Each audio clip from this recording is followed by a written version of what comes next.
Barak à vous chers téléspectateurs et merci de nous recevoir sur les antennes de la DTV ci li nga xamante ne mooy seen émission toi-même tu sais comme ni ñu koy amalee saay su nekk du lundi au vendredi bu ñu nee vendredi yëpp nag xel yi dem ci ki nga xamante ne moo di Maymouna Niane notre belle et ravissante ñaaneen Maymouna tey nag moom moo dalal ki nga xamante ne moom mooy Khali Seck fële nekk ca télévision RTS ñu nar a waxtaanee nag lépp li nga xamante ne moo jëm ci wàllum dress code maanaam colk yi nga xamante ne ñu ngi koy gis foofu ca télé bi Maymouna maa ngi lay nuyu di la dalal yaa wax sa invité. di la fay Léna di nuyu tamit suñuy mbokk téléspectateurs yi nga xam ne ñoo safoo toi-même tu sais rawatina yi nga xam ne mooy programme DTV mais yow tamit aujourd'hui macha allah sa bleu rafet na donc. merci y a trop de bleu en tout cas sur le plateau ah. macha allah ñuy waxtaanee dress code rek nga def dress code bu mel nii tamit. merci un big up à Ahmed Coulibaly bleu Mansour bi baaxul de moom foog ñu xoolaat ko ah. notre Mansour Sow bleu bi baaxul. Xaali bàyyi rek ba su xaali muy bleu élite bleu intelligence yow moom sa bleu xamaguñu ban lañ koy doxal nañ ko xool grand Xaali ñu ngi lay nuyu di la dalal ci plateau toi-même tu sais. maa ngi leen di fay di leen nuyu di leen ñaanal jàmm di kontaan ci gise bi ma gise ak yéen ak plateau bi may partagé ak yéen aussi. alhamdulilah Mansour. bleu kontaan rek tey non tey moom bleu bi moom original la. non tey dama mbégte tey moom dama bég trop si plateau bi. pour plusieurs raisons parce que dama daje koo xamante ni ça fait des années gëj ñu gëj a gisee. on a eu à partager une rédaction pendant presque 3 longues années. yàlla def lu muy def tey jii ñu ñëw dajewaat fii nga xamante ni mooy donc au niveau de la magie de la télé. ñu war a mën a waxtaanee loo xamante ni moom bu ci waxee yaakaar naa ni deful usurpation. ndax nekk na loo xamante ni xam na ko bu baax xam-xamam màcc na ci wàll wi ndax yàgg na ci waari formé nañ ko fañ ko war a formé tey jii xam-xam boobu nga xamante ni jot na ko taataan tey mu koy sotti ci ay ndaw. donc noonu lu ñu neex. ma daje rek ñu invité waale tamit suñu ñaari mbokk. ñi nga xamante ni ñooy mbokk mbay yi. au niveau du ministère des sports waaye plus tey casquette politicien bi lañ fi indi. il s'agit de Mamadou Ngom voilà ak waa Tenerife sénégalais de l'extérieur yi ñu ngi leen di temps yi di leen safoo gis ngeen ay bés bi ñu weesu noonu fi koo xamante ni mi ngi woon fële ca Kingdom United Kingdom donc doon fi wax ay jafe-jafe ñii it tey di ñu ñëw fi ngir wax li nga xamante ni moom la ñuy dund foofu li nga xamante ni moom mooy ca Tenerife fële ca Espagne. ñu am mbégte daal yaakaar na plateau bi njëriñ dina fi juddoo. am na solo Mansour di dalal ki nga xamante ne moom mooy Mamadou Ngom Niang waaye itamit di dalal ki nga xamante ne mooy Adja Famara Diagne ñu koy waxee maam moom nag moom moo daal di yor kàddu ñëpp sénégalais yi nga xamante ne ñoo nekk foofu ca Tenerife ñu ngi lay nuyu. maam di la dalal ci plateau toi-même tu sais. vraiment di kontaan lool ci accueil bi. maa ngi kontaan ci Mansour di ko nuyu. doo nuyu yow Léna.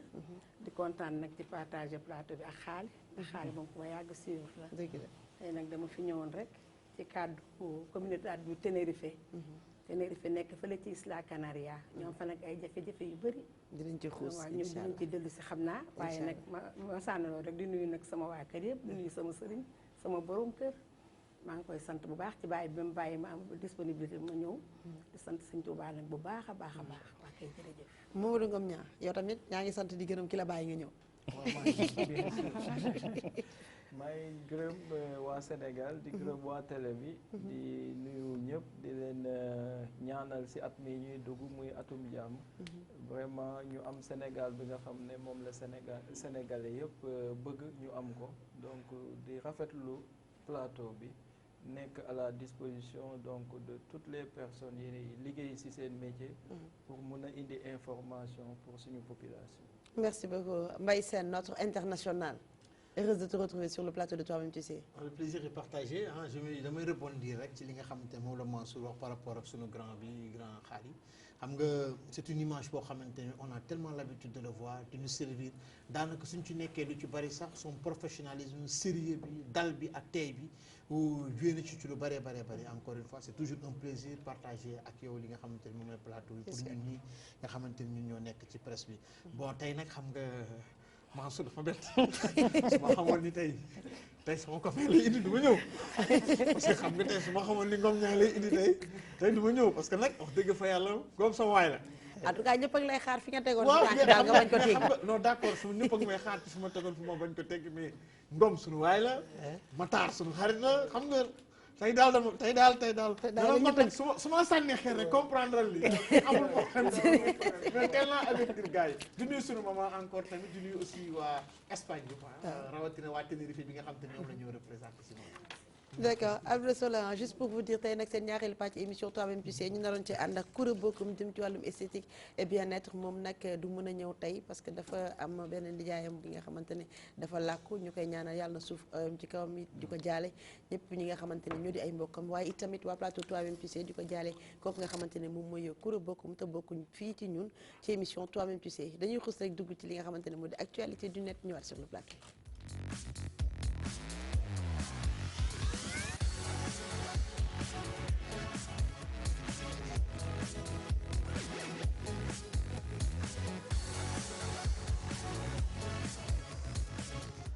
Actualité du net avec notre ravissante Maymouna Niane li may wax chaque jour xulloo ki nga xamante ne dafa yor ñawkat dafa metti Maymouna audience au palais la ñuy wax ki nga xamante ne moo di président Macky Sall reçoit Cissé Lo. mu ngoo kon gannaaw ba nga xamee ni kon jamono ji yëpp ñu ngi doon dégg jafe-jafe yi nga xam ne moo nekkoon ci diggante Cissé Lo ak ñenn ñi nga xam ne bokk nañ ci APR rawatina kon njiitu réew mi kon accordé nañ la ko rek benn audience ci palais de la République jamono ji sax wala bërki démb rek bi ñu fan yuy génn ki ci mel ni Mahmoud Saleh bokk tamit ci APR ñi ngi doon wax rek Moustapha Cissé Lo dañ ko war a génne fi nga xam ne mooy APR ci noonu kon la ko njiitu réew mi rek daal di dajeek moom ngir waxtaan ci seen jafe-jafe waaye nag ñu bëri rek dañu ne amuñu ay xibaar yi nga xam ne kon moo tukkee ci daje boobu ak njiitu réew mi ndax amul benn information kon bu ca génnee gannaaw ba nga xamee ne kon jamono ji yëpp ñu ngi doon gis ki nga xam ne mooy Moustapha Cissé Lo doon génn rek di joxañ baaraam li nga xam ne mooy wala sax di indi ay wax yu ci mel noonu ki nga xam ne mooy njiitu réew mi ak ñi nga xam ne ñoom la àndal waaye nag ñu ne waxtaan wi yaatu na lool waaye xibaar moom amul dara lu ci roostandi gannaaw ba rek ba nga xamee ne Moustapha Cissé Lo daal dina ko souhaité bon voyage rek ki nga xam ne mooy njiitu réew mi ndax jamono ji nekkul Sénégal. Moustapha Cissé Lo le président Macky Sall compagnonnage boo xamante ne yàgg na Mansour rafet temps yi xaw a yëngatu. waaw xaw na yëngatu temps yi en tout cas xaw ma seen diggante la xaw ma au niveau donc des autres membres de l'Alliance pour la République gis nañu fi génn ay sorties yoo xamante ni ci genn wàll ñu bari ci bokk ci parti bi rafetluñ ko jàpp nañu loolu sax moo taxoon ba ki nga xamante mooy Mahmoud Saleh génn ni ay sanctions dañ ko war a jël donc à l'encontre donc de ki nga xamante ni moom mooy Moustapha Cissé Lo ndax discipline de parti dafa am te moom respecté wul dara li nga xamante mooy discipline de parti waaye bu fekkee njiitu réew mi dalal na ko tamit dama naan mieux vaut tard que jamais day participer rek ci li ñuy wax au moins vitalité démocratique ba pare li nga xamante ni moom mooy aussi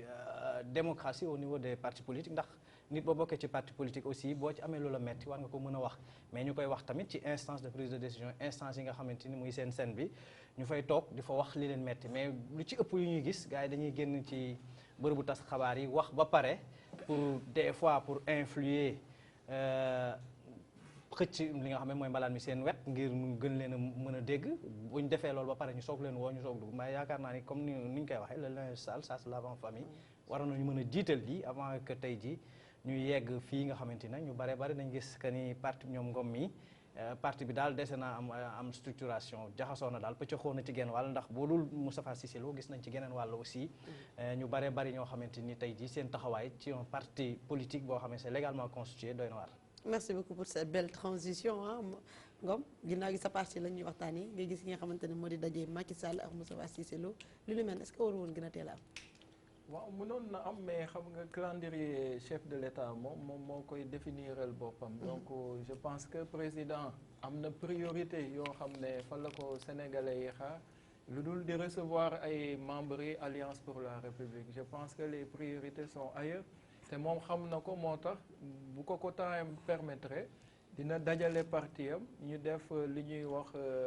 scène de la paix donc ñu toog waxtaan càmbar mbiru parti bi. et je pense que ci cadre boobu la jëlee engagement décision dina recevoir collègue am yi nga xam ne jàpp na ne tey ñu bëri gisewu d'accord ni ñuy doxale ñoom suñuy kilifa lañ ñoom ñoo ne ci parti bi ñun ñëpp ñu créé wandoo APR donc mag ñi dañ war di joxe le bon exemple ñun bu ñu amee appel bu ñuy lancé c'est vraiment que mag ñi ne ci parti bi di joxe le bon exemple parce que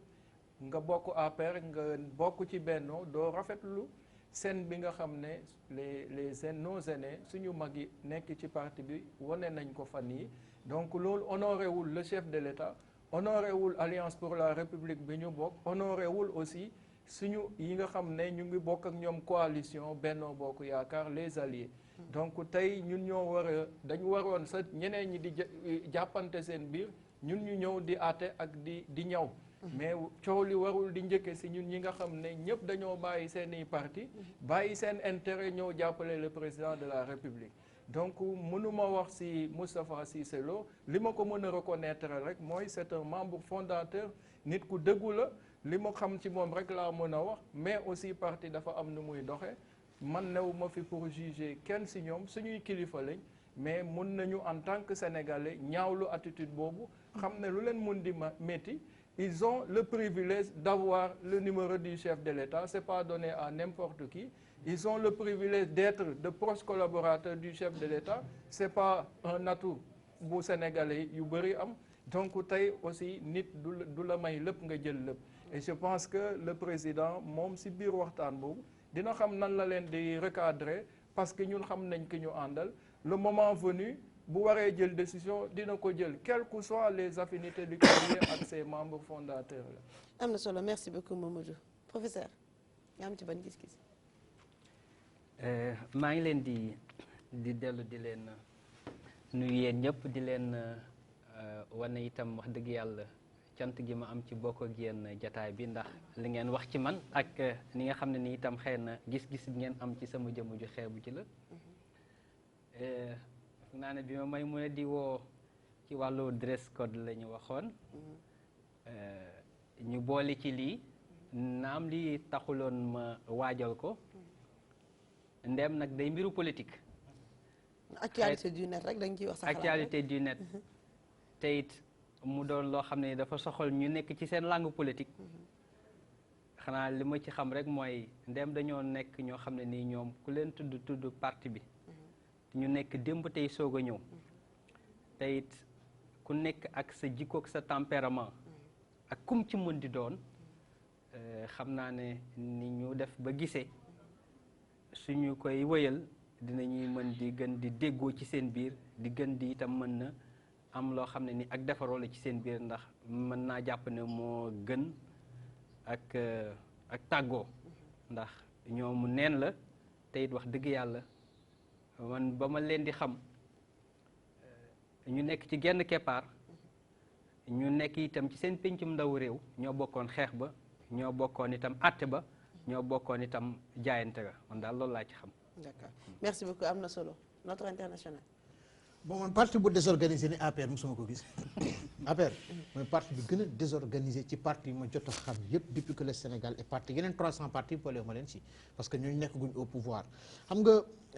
sànq suñu waay Ngom dafa ne que ni jotoon na président amuloon temps recevoir leen mais bu Moustapha Cissé Lo génnee Farba Ngom génne tontu yaa xam bay génne ñoom ñëpp dañ doon naan même les cadres du parti am na si ñoo xam te ne dañoo ne on attend la réaction du président on attend la réaction du président ce qui veut dire kon benn baat moo fa am ñoom kilifa yu toll noonu amul kenn koo xamante ni bii war nga mën a yeddaat sa bopp amul kenn koo xamante ni war nga mën a xam ne kat lii ngay wax du waxu kilifa ni ngay comporter du comportement kilifa parce que nag ci télévision ñëpp ay seetaan duñ ci bind interdit au moins de 10 ans wala au moins de 7 ans wala mu dafa ñëpp ay seetaan télé rawatina nga koy def ci chaîne de télé yi nga xamante ne fii Sénégal lañ ne ay punkal yoo xamante ne ay kilifa yu ñu jox ay ndombal tànk di saagante di waxante wax ju ñaaw joo xamante ni bi président bëgg a éteindre le feu comme je le dis tout le temps rek APR y a qu'une seule personne c'est le président Macky Sall c'est lui qui porte la APR mais c'est pas l'APR qui porte le président de la République et c'est très très très dommage. am na solo ñu laajte rek ki nga xamante ne moom mooy Adja Famara Diagne moo wax ñu xalaatam ci lu ni mel. waaw man de li ci sama xalaat mooy comme ni ko sama frère bi waxee rek APR moom dafa pëccaxoo man nag yàlla dogal sax bokkuma fa tey nag social moo ma indi waaye nag ci réew mi laa bokk doomi réew mi laa sànniwu ma sax na xeer mais yar dafa am solo ci nit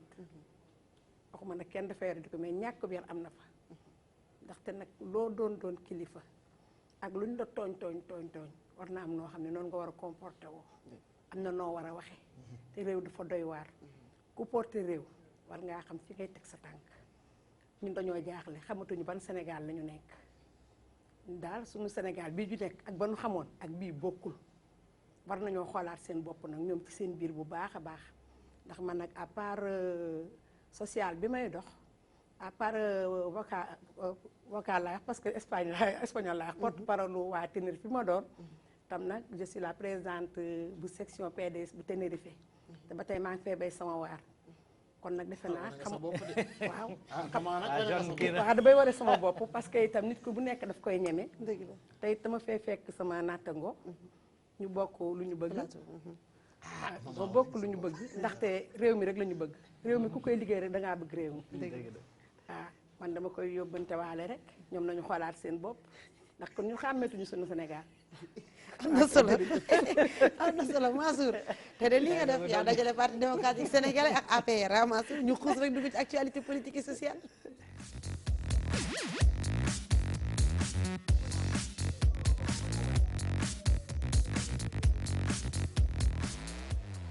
actualité politique et sociale tey nag dañuy waxtaanee ñaari mbir waaye bu ci njëkk mooy APR la ñuy waxee titrage bi jëm ci entre urgence de gouvernance et défi de structuration du parti ñu dalal ci ki nga xamante ne moo di Mamadou Ngom ñoo Mansour. voilà yaa ko tudd wàllum structuration waaye tamit li nga xamante mooy urgence de gouvernance maanaam li ni këtt ni jorn ci jamono jile te sénégalais yi ëpp lu ñu leen ciy déglu moom mooy tolluwaayu réew mi gannaaw ba nga leen proposé jiite réew mi li nga xamante ni mooy juróom-ñaari at am loo leen fi def am lu fi des ak ci lu bare bari lu ñu leen di séntu aussi mais bala ñu ciy dugg njiitu réew mi ngir mën a wéyal bu baax li nga xamante ni dig na ko sénégalais yi ci lu bare bari ci juróomi at yi nga xamante ni moom moo ko dese en tout cas moom la ñu wax ni constitution bi moom la ko may jàpp nañ ni dafa woote dialogue national bi nag ñu gis semaine bii nga xamante ni ci la ñu nekk wala bii ñu génn ay jafe-jafe commencé ci am parce que gis nañ ay partis yoo xamante ni au début nangoon nañoo ñëw donc autour de la table ca jeexantal ba ñu mujj ñoom di retiré wala ñu ni sax ñu ŋàññi ci genn wàll ñu gis ci daal mbir mi commencé na jaxasoo ci li nga xamante ni moom mooy donc dialogue boobu li nga xam ne moom la woote yow sa ban appréciation ngay def un peu par rapport ak woote boobu de prime abord bala ñuy dugg ci biir waxtaan bi. bon appréciation bi ma si def mooy rafetlu ko parce que le président de la République dañoo jóge si élection présidentielle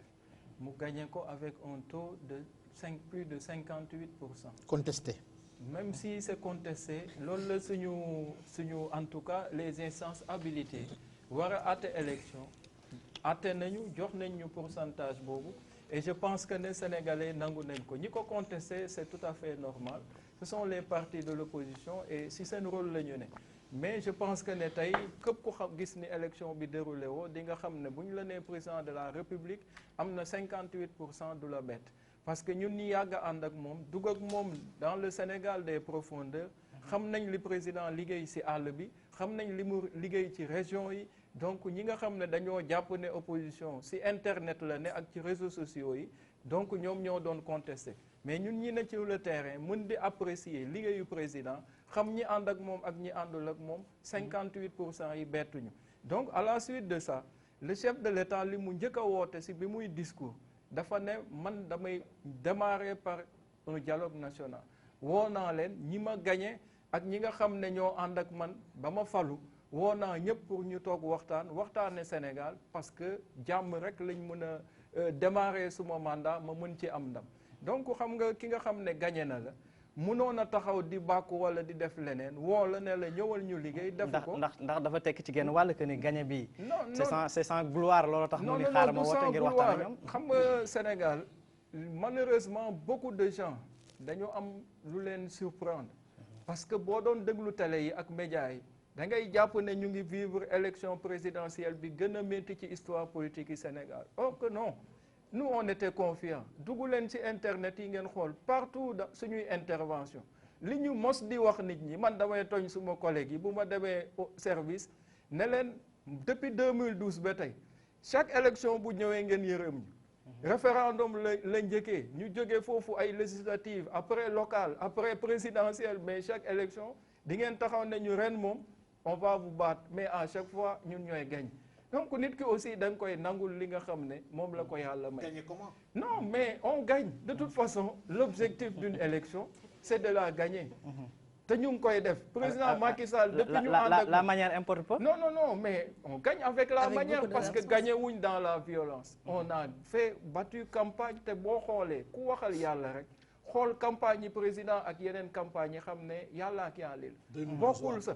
parce que président bu taxawee di campagne won na leen bañ koy tooñ sax ñun ba mu ñëwee Fatick dafa wàcc di daw ak jeunes yi Fatick. Quel est le leader de l'opposition bi nga xam ne tey yow xalaat nga loolu sax alors qu'il était chef de l'État sortant. Mais won na nit ñi ne leen man si boor yëpp laa mu ne parce que réew encore une fois ce que les Sénégalais ont compris mooy booy jox dënk réew da nga koy dënk koo xam ne xam na luy métit xam na luy xiif xam na luy coono mais ay nit ñoo xam ne sa waay dañoo toog si alal la ñu juddu si nguur la ñu juddu ainsi de suite yow l'État defar la ba nga jekk amoo dara looy wax lu dul pour sa intérêt personnel nga ñëw taxaw di xëpp suuf si affaire bi Sénégal boobu moo war a loolu boo koy wax ki nga bëgg a joxoñ moom mooy ki nga xam ne moo jël 3e wala. non man joxoñu ma kenn man moom amul parce que kii xëpp suuf kay ci jamono ji non mais ñoom seen rôle la ñu ne man waaw léegi dama bëgg ñu des ci dialogue bi bala ñuy dugg ci yeneen questions yi tey jii da nga bëgg a dialoguer di waxtaan opposition bi nga xam ne moo gën a presque représentative bokkul ci waxtaan woowu boo génnee dialogue waxtaan boo ci génnee parti démocratique sénégalais lu fay des nga génnee ci ñi nga xam ne mooy Pastef tey jii lan moo fa des certes y a le deuxième bi nga xamante ci élection yi mi ngi fi mais yaakaar naa ni ñaar yooyu poids la boo xamante ni poids électoral bu am solo ñoom tamit. waaw mais xam nga moo tax man ma jaaxle ci Sénégal. parce que comme ni ma leen ko waxee le président li mu wax moi je pense que l'opposition vraiment bu fekkoon dafa bëgg a jaxase président ak askan bi sax am na occasion parce que président ba muy recevoir comité de pilotage bi lan la leen wax mais lépp lu ngeen ma proposé ci dialogue bi lu ci mun di génn dama koy jëfe les yeux fermés. donc tey bu fekkee opposition tey dañoo am ay li ñu naan ku ndobin rey sa maam boo seen loolu du leen ko digoon ci li nga xam ne nañu dem rek xam nga li xam nga si télé la ñu ne ma ne si télé la ñu ne télé yëpp dégg wane président mu taxaw di ko wax ba mu koy wax ñun lu ñu ànd ak moom xelal luñ ko moom moo taxaw jëlal boppam décision ne man lu mun di jóge fii dama koy def man bokkuma si ñi nga xam ne peut-être dans le parti yéen a ngi jàpp ne l'APR n'est pas structurée mais l'APR est structurée nangu nañ ni mu mel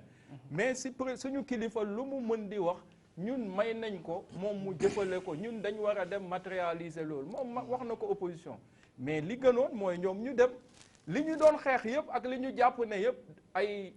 incohérence la wala ay difficulté la yu amoon ci élection yële wala lu ñu jàpp ne président da ko waroon def te defu ko mais ñu posé ko fa bu ko deful maintenant ñu mettre ko devant le fait accompli boole ko ak sénégalais. monsieur Niang boo ne que ni l'Alliance pour la République est bien structurée dama bëgg a des rek ci gox boobu nga xamante ni foofu nga bàyyeekoo di Fatick gis nañu choc des ambitions ba fa am bi nga xamante de manière démesurée même am na ci ñu bari leader yu fa nekk yu bari yoo xamante ni tey ji se regarde en chien de faïence loolu yaakaar nga ni ci un parti bien structuré ba léegi boo xamante ni peut-être le leader en quelque sorte muy kenn parce que gis nañ ko ci parti politique yu bari aussi que ni ci wàllu ba léegi mainmise en tout cas foofu nu mu ko waree organiser ba léegi amagul organisation bi au niveau de Fatick. waaw non mais xam nga parti bi organisation parti bi bokkul ak li nga xam ne mooy xew ci dëkk yëpp parce que parti bi comité la am. comité mooy li nga xam ne structuration de base bi am. comité la boo amee 100 personnes nga monter sa comité loolu la parti bi wax ba pare am une coordination nationale au niveau des départements et des régions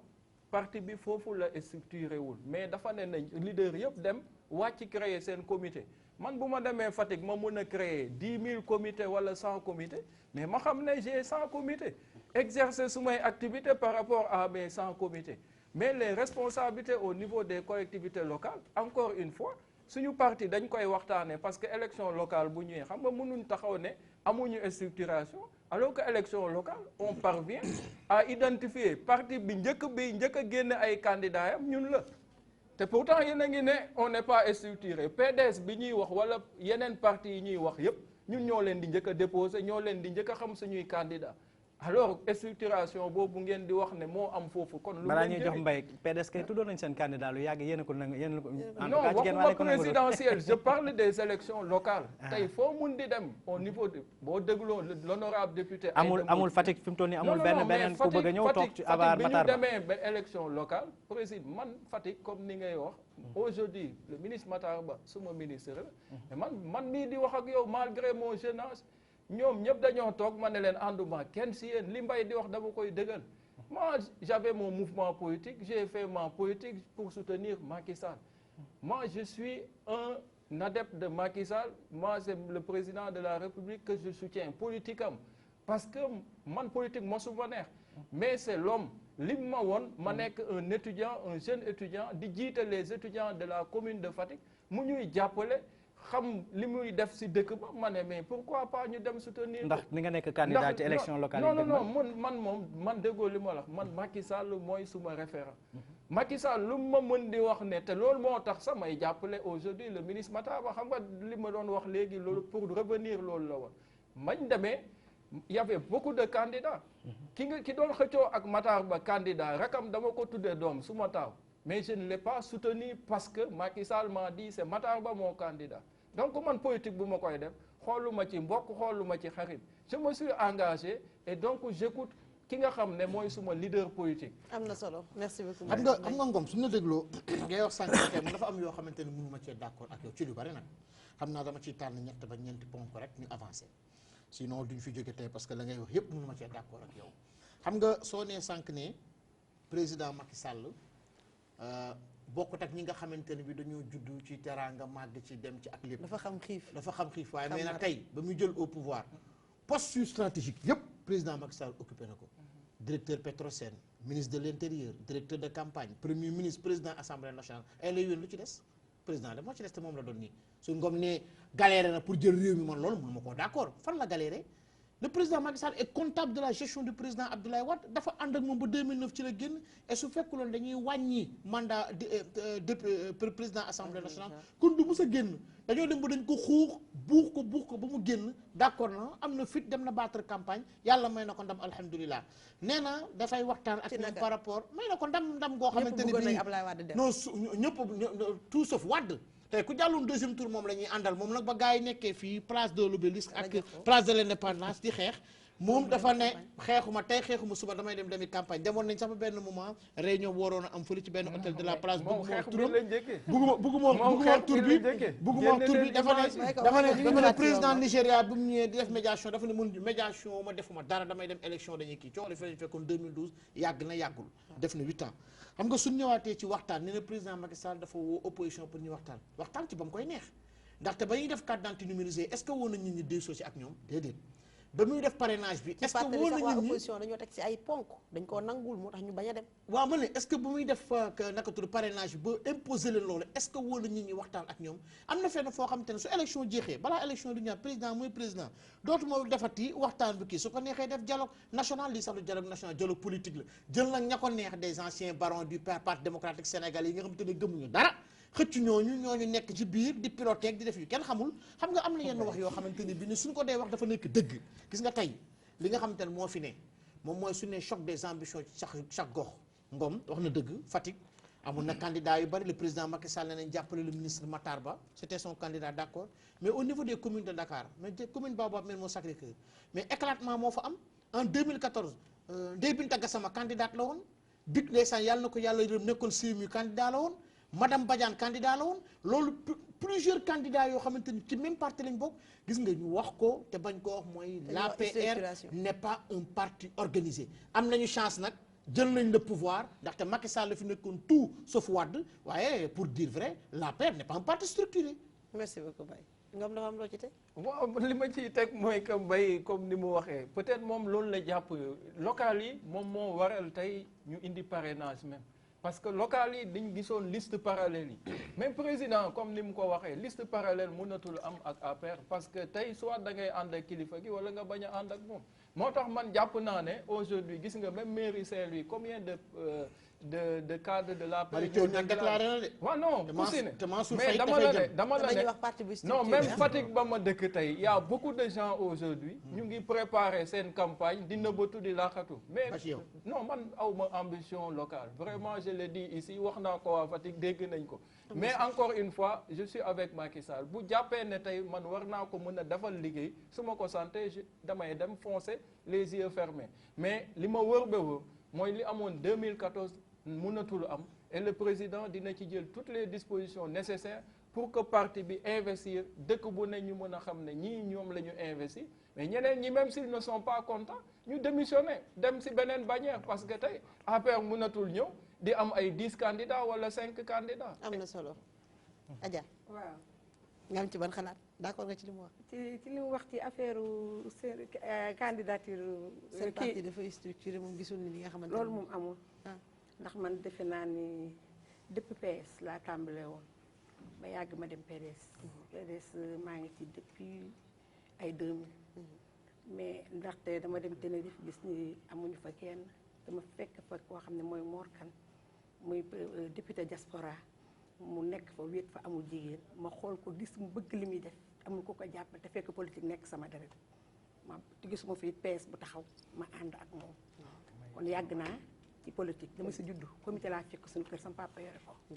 mais li ma gis fi mu ne nii ñoom seen parti mooy structuré wuñu àndandoo wuñu te itam gagné na malgré ni mu ko neexee te li mu defoon rek ci la nekk ba léegi di bës nit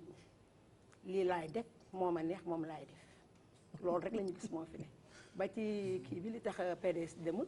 gis nga ko parce que xam nañ ni bu ñu demee itam affaire bi kii la rek genre maquillage la rek lu ñu defar ba teg la amul lu muy dindi amul lu muy wàññi mieux vaut nag ñoom ñu bañ a dem ak Pastef moo tax demuñu man daal loolu laa gis ma. merci beaucoup am na solo même na. peut-être man je vais aborder beneen aspect muy panier de la ménagère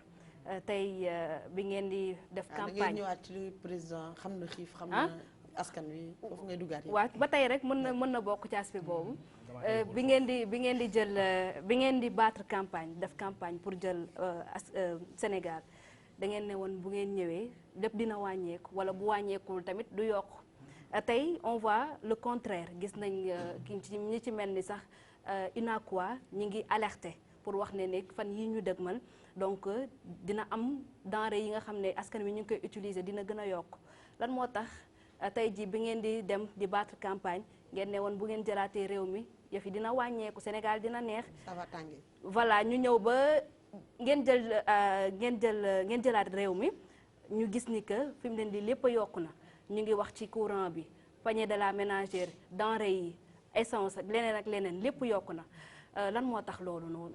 waaw mais comme ni ma wax xam nga état moom comme doomu aadama l'état vit a une vie day dund quel que soit bëgg-bëgg ki nga xam ne d'ailleurs moo tax les partis politiques ou les acteurs politiques doivent faire attention tey boo nekkee opposition lu la neex mën nga wax y compris mon président Macky Sall ñun ñëpp opposition lañ ne woon li may wax soluma gant parce que Sénégal yi ñuy déglu ñoom ñoo ñu gën a xam lan moo yennu maana ak lan moo yennuwul maana donc il ne faut pas nit ñi jàpp ne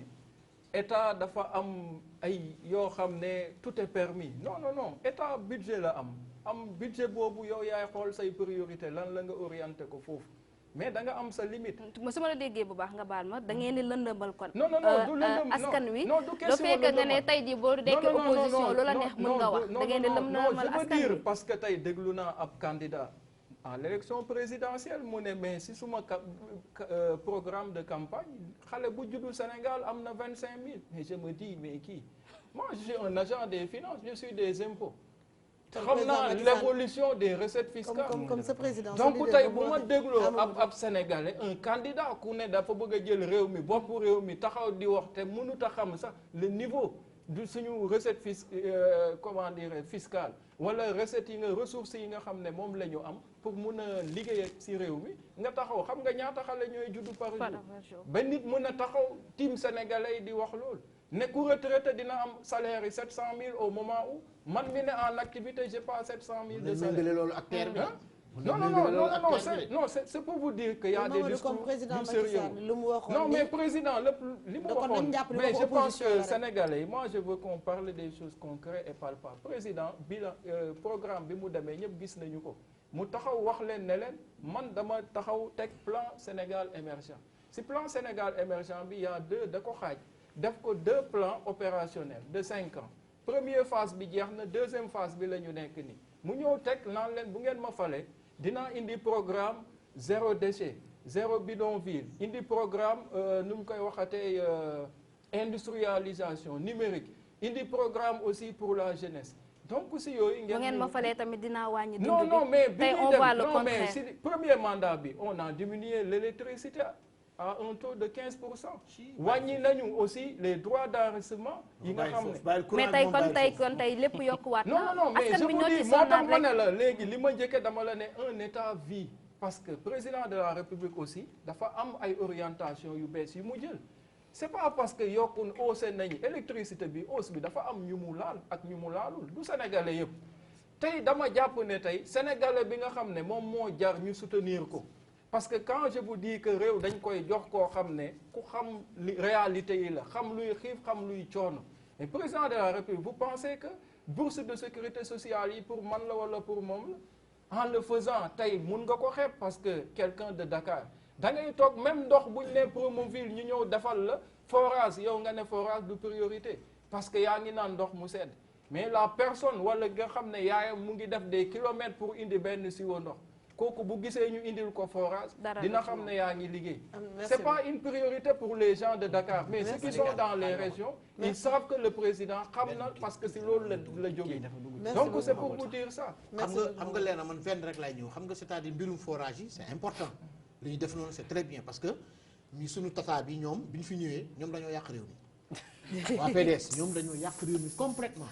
indi jikko yu bees indi mbir yu bees indi yoo xam te ne kenn comprendre ko ñu yaakaar ni suñu falee li nga xam te ne moom mooy le président Macky Sall dina indi rupture donte am na yu bëri yoo xamante ne bii nii positif na kenn du ko weddi parce que nag wax dëgg fa yàlla bourse d'études bi d'accord nañ ci bi ngeen wàññee logement bi d'accord nañ ci parce que loolu nag waroon ngeen ci def ay mesures d'accompagnement waa PDS moom wax ma Sénégal ñoom fi ñu toll nii réew mi courant bi ñoom ñoo ko def loo xamante ne bii kenn mënut a wax lu mel ba yéen ngeen ñëw redressé ko mais yaakaaroon nañu c'était quelque chose de positif ngeen am une moyenne de 14-15/20 mais ci diggante ba dëkk nopp ngeen def un grand tollé un brouhaha Sénélec bii nangam ak sangam mais barki dem boo njaay ngeen def fi ba ñoo lànk ñoo bañ sonal ñu 8 wàññiwu leen courant bi jéem ko yokk ci ndoddu Sénégalais yi loolu mooy yi nga xamante ni bii nii dañoo jàpp ni le pouvoir actuel dafay def totalement PDS moom man sunu maman nga baal ma rek ne ñoom ñoo yàq réew mi ñoom ñoo yàq réew mi yéen ngeen bëgg koo jël ñu yaakaaroon di ngeen ko defar waaye nag fañ ko yaakaaroon ni moom ngeen ko rek te bu leen ko fa loolu moom métti Sénégalais yi non mais Sénégalais yi ñoo yàkkamte xam nga moi je peux pas comprendre qu'on juge un chef de l'État chaque jour ñun Sénégal loolu mooy suñu problème te si domaine yëpp la tey on juge un chef de l'État par jour Macky Sall le président pardon décision bu mu jël les Sénégalais ils jugent mais un président si mandat lañ ko fal moi je pense que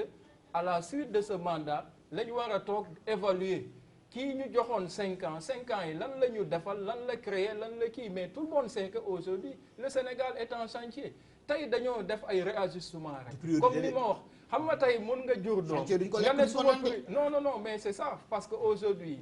wax nga léegi lu mel ni terre bi xam nga tey li ñu nit ñi di tooñe yëpp mooy inauguré ngeen terre 1 an après dawul je vous dis le terre n'a jamais été inauguré on a réceptionné xam nga nit ñi dañuy amal mais li ngeen ci def dafa rëy non mais deful sabari non mais bu ñu deful yëpp woo directeur de société yëpp def loo xamante ni bi c'était presque à 2 mois des élections loolu moo jaaxul nit ñi comme inauguration non mais parce que un tollé bi ngeen di réceptionné li nga xam période lañ ko def indi chinois yi indi tubaab yi indi période élection lañ ko def parce que dafa am ñu toog di damoo naan defu leen dara non déglul dafa am ñu taxaw naan ñu defu leen dara ñu won leen ne def nañ nag lu fi kenn deful ñun si la ñu génn won leen li ñu def ba ñuy def Ila Touba dañoo taxaw nañu lii ay chimère la naxe mbaay la tey ñiy màggali xam nañ li Ila Touba continuité ñi nga xamante ni yàq non mais même la continuité la xam nga man li may bañ a dégg pour ñu avancer un peu ci débat bi may mën a sax dafa jël sama lanc parce que ci loolu laa bëggoon ñu ñëw ci beneen point bi muy man je fais pas partie en tout cas des Sénégalais yi gëm que ni wàllum infrastructure ak yooyu kenn du ko lekk man gëwuma loolu man jàpp naa ni bu am réew bu bëggee développer il faut mu am ay infrastructure loolu c'est important président Wade bi mu fi nekk ci jamono temps yi mu commencé corniche beeg yooyu opposition lan leen doon wax les éléphants blancs de Wade tey jii c'est tout à fait le contraire infrastructure mënul ñàkk ci dëkk mën nañoo nag discuter ci priorité bi maintenant bu ñu dikkaatee comme yow sax xam-xam dafa màcc ci wàllum finance wàllum koppar tey jii de réew mi egg na foo xamante ni ñu baree bari en tout cas ñi ngi yuuxu di wax ñi nga xam ne seen xam-xam dafa màcc koom gi jàpp nañ ni bor bi nga xamante ni moo gàllu ci ndoddu réew mi dafa diis ba tax ba tey ji lu baree bari tey ji mun ñu ko def wan ko réajustement yi ñu gis yëpp yu ci ëpp bor bi nga xamante ni dafa nekk ci ndoddu réew mi moo tax moo waral mu egg foofu noonu bor bi ndax egg na foofu tey jile ñooñu nga xamante ni seen xam-xam dafa màcc ci wàll wi te ñu koy yuuxu ndax egg na foofu waaw mais xam nga tey déglu nañ organisme yi nga xam ne ñoo am habilitation pour di natt bor yi dëkk li ñu wax ci Sénégal nee nañ Sénégal bor bi taux bi mu fa toll mu ngi ci taux boo xam ne c'est à un niveau soutenable ñoom ñoo ko wax du man maa ko wax et man loolu moom ma xaw a métti dans l'opposition sénégalaise aujourd'hui quand le doing business def ay place le Sénégal mu am ay avancées ñu gagné ay place ñu ne non doing business du lu ñuy nate ab réew mi li développement réew mi. doing business ça se limite juste sur l'environnement des affaires mais environnement des affaires boobu monsieur mais li tax ma wax loolu xam nga lu tax ma wax loolu mais daaw bi doing business génnee yóbbu Sénégal mu reculer si 5 places mais opposition bi dañ ko jël def ko thème de campagne mais bu yàlla defee nag wax dëgg ñu liggéey bañ avancé gagné ay places mais nga mun a reconnaître loolu mais munoo ne tant que mu ngi lay avantagé baax na mu ngi avantagé état bi lu bon la man vraiment c'est pas parce que je suis avec le président Macky Sall que je pense que ñun on est des messies on peut tout réussir. en tout cas ñu bari ci question boobu nga xamante ni may mën a posé na ko sànq ci lañ leen doon xaar mooy plus sur le panier de la ménagère. non le panier de la ménagère li si président Macky Sall baromètre bi gën a yomb tey jii de pour xam ko moom mooy tey dem ci boppu koñ bi bu ngoon jotee nit ñi ni ñuy ràññee ci maire jaaykatu fonde yeeg cere yi. donte ñëpp duñu ay séeréer sax waaye doy na waar ñu bari jàpp nañ daal réew mi naatul loolu dama la ne amul fu mu amut parce que je vous dis tey France bi nga xam ne niveau de développement bi mu am Sénégal amu ko ça fait presque 50 jours liggéey amu fa ñu ngi grève affaire yi retraite ak yu kenn xamul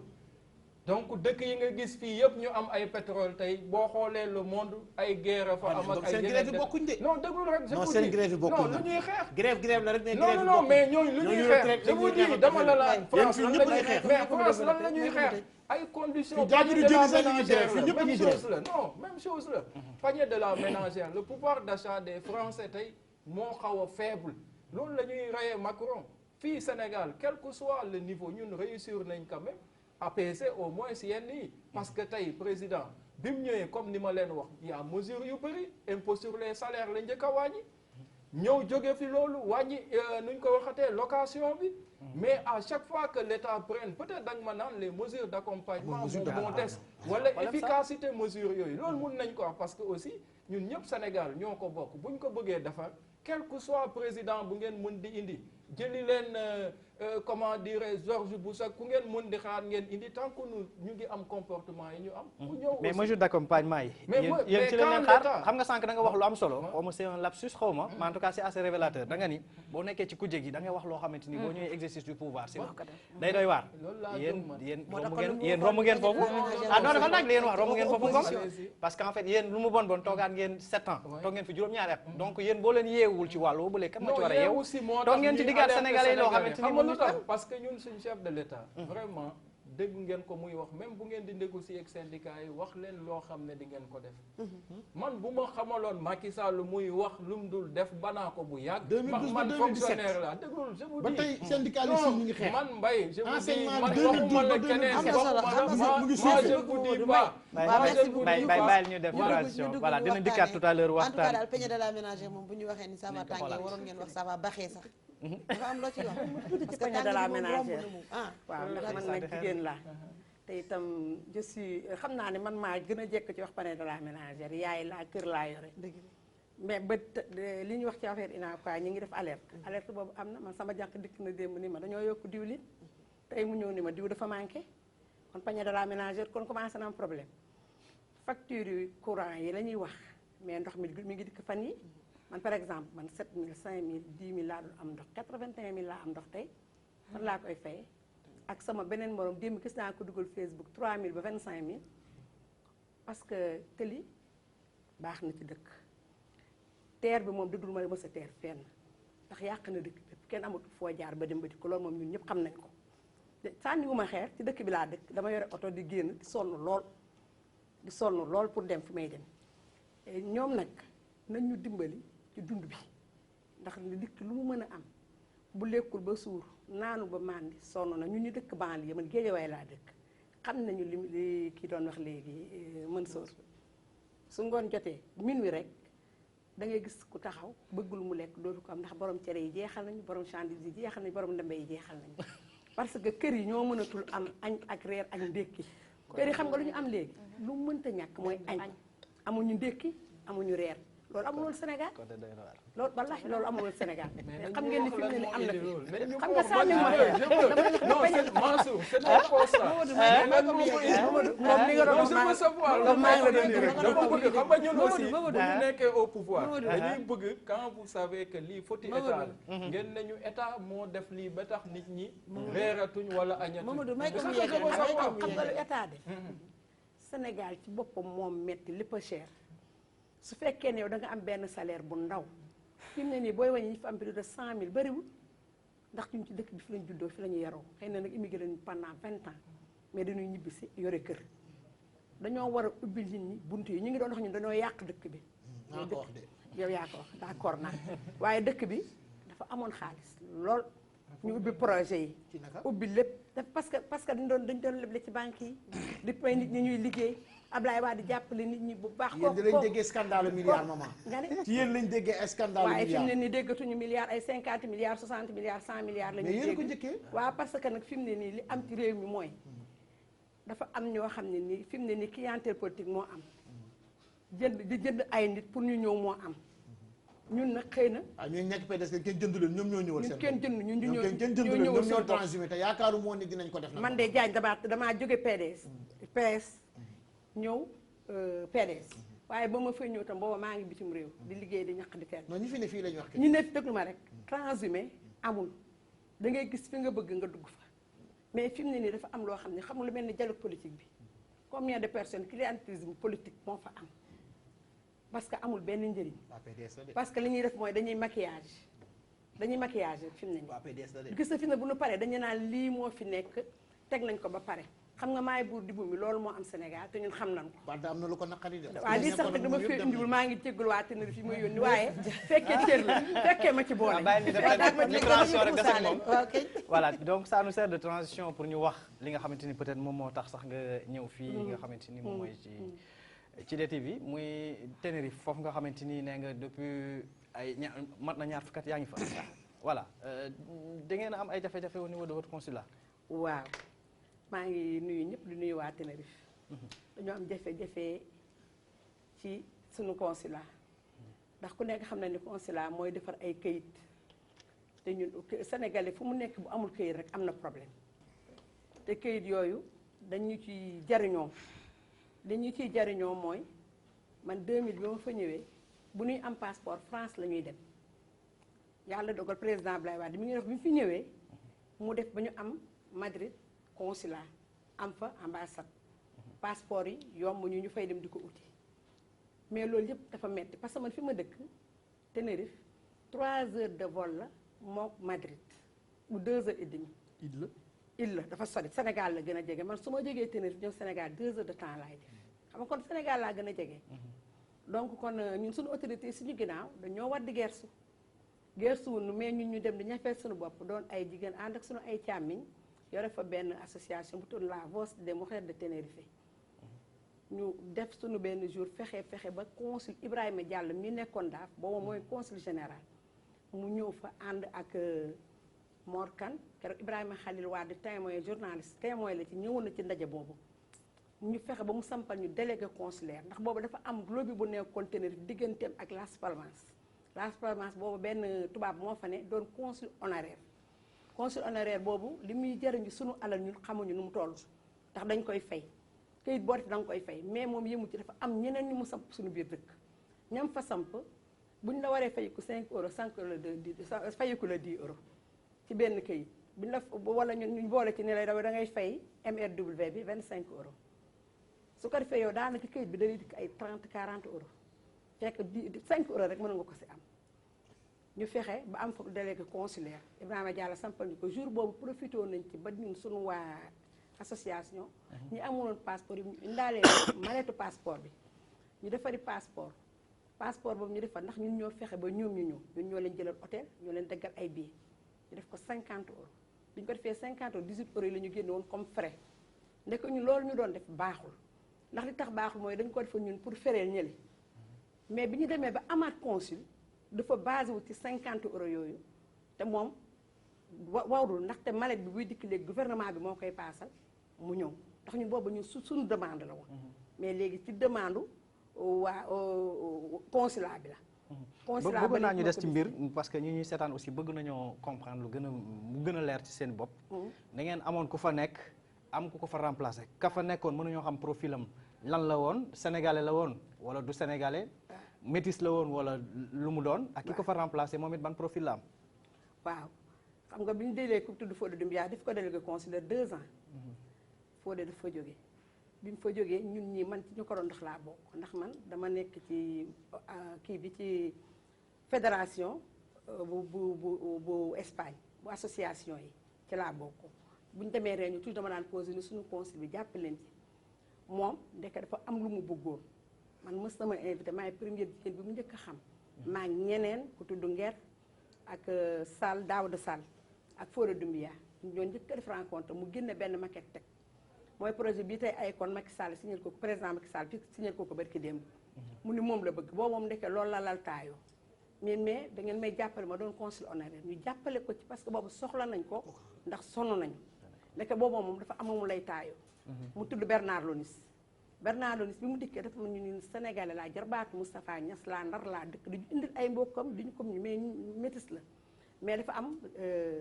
kayitu français parce que France la juddoo donc ñu nekk ak moom di ko jàppale ba mu doon consul 4 ans yu njëkk yi dina ñëw màggal dina ñëw gàmmu dina waxtaan ak ñu dina def lépp dem na ba indil ma carte d'identité ak carte électeur am wan ma ko ne ma Famar maanaam mu ne ma man de léegi sénégalais laa jël naa sama nationalité ma ne ko c'est très bien élection man damay toog di siège day bindu daan voté bi 4 ans yooyu jàllee nag mu indil ñu ñoo xam ne ay sénégalais lañu ñu nekk ak moom di liggéey ak moom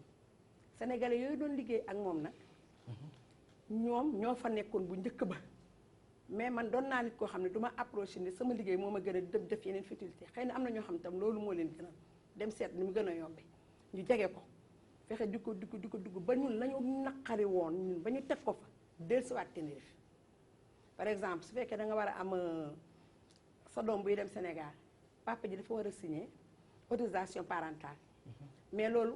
consul bi moo la koy defaral dafa ne woon 5 euros la koy defar dem nañu ba nga xam dina dikk 20 euros ou plus ci biir dëkk bi ou 10 euros nga yore ñeenti doom par exemple ñu war a dem nga dagg billet war a fere ak Sénégal li mu mettee nga wëlbati ko defaat 80 euros xam nga loolu metti na passeport yi day jël 400 personnes yoo xam ne gouvernement bi defar na lépp parce que Madrid la jóge mu ñëw maleta bi ñëw mu fay ko 50 euros 18 euros daf koy def ci kees pour def social mosu ñoo gis social depuis mu nekk fa presque mosu def présenté benn feetu indépendance ci Sénégal te consulat daf ko war a def gan dee ñëw sa dëkk ba ministre ou bien ku mu mënti doon ñu war a toog waxtaan ak moom ñu war a xamanteeg moom parce que ñun ci association la ñuy dox mais kenn du ko gis kenn du ko dégg dafa am rek part ñoo xam ne rek nii lañ leen def rek làq leen te suñu gouvernement dafa war a xam ne ñun tubaab yi waratuñoo doon suñu ay consul honoraire ndax lii ngay wax ni jiitu réew mi président Macky Sall yëg na ko waaw jógu ko waaye ngoom maa ngi la koy yóbbante man am naa direct ku ma si soon bëgg mu yëg ko moo tax ñu ñëw télé bëgg mu yëg ko képp moo tax mu ñëw télé ndaxte dafa am fi mu ne nii candidat yu bari yu taxaw bëgg ko da ngeen war a am fi mu toll nii consul waaw parce que Bernard foofu laa jëm eggalu ma woon dafa dem ba si biir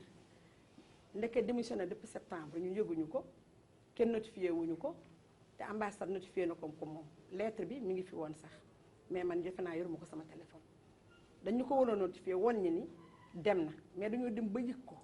am ñuy préparé wu te ñooñu ñun bëgguñu mukk ñu jotuñu ci Tenerife pour nekk consul honoraire. xanaa dañu ay sénégalais ñooñu. ay sénégalais lañu. waaye xam nga sénégalais boo xam ne day nax moroomu sénégalais.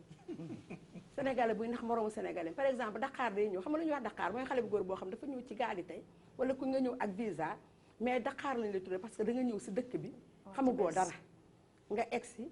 amoo par exemple bu dee ñëw ci gaal yi amoo kayitu judd amoo passeport amoo carte d'identité ñu ni la di jox ma 250 000 wala 250 wala 300 wala 400 euros nga jox leen dinaa la utal carte d'identité utal la passeport utal la d'identité araam yow da nga doon def loo xam ne luus na doo ko ñemee nga yow xale bu góor bi ñu def ko ay nit yi ñu ciy teg suñu bët. loolu ay sénégalais yu te liggéey ci sénégalais yu mel ni ñun ñoo ko def. ñoo ko def seen moromi sénégalais dama def naa 20 ans Tenerife di fa liggéey. léegi fu mu toll nii consul bi ñaata nit ñoo koy xëccoo. consul bi actuellement 7 personnes ëpp na 7 personnes sax ndaxte ñun am nañu suñu candidat mu tudd Issa Laye Boye Issa Laye Boye moomu dañ ko investir sax. bokkul parti démocratique sénégalais. non kooku bokkul fenn parce que parti xam nga man damay politique mais laaj ma waa Tenerife man bu campagne jotee ma campagne bu politique jotee ma politique bu passé ma liggéey sama liggéey ndax loolu moo ma fa yóbbu te dama yor sama jabar fi mu ne nii président Macky Sall mooy sunu président d'accord naa ci lii loolu moom lañ koy jooy nu mu mën a faloo baax na mais moo fi ne te dinañ xam ne moo fi nekk kon nañu jàppale ci lii. mais léegi lan moo tax nit ñi di bëgg consul yi ñu koy xëccoo noonu. waaw xam nga lan moo ne ci suuf. ci tubaab bi laay nga xamante ne amul salaire waaw. ci tubaab amul salaire. ñi koy xëccoo. bu fekkee jub nañu daanaka bariwul dara mais bu fekkee ni juboo nit ki war a fay 20 euros nga ne ko 100 euros nit ki war a fay 10 euros nga ne ko 30 euros bu yàggee na nga si am dara te xëyoo gontoo wàcco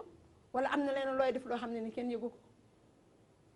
léegi nag dafa am tubaab yoo xam ne itam dañoo dikk rek ne consul honoraire laay doon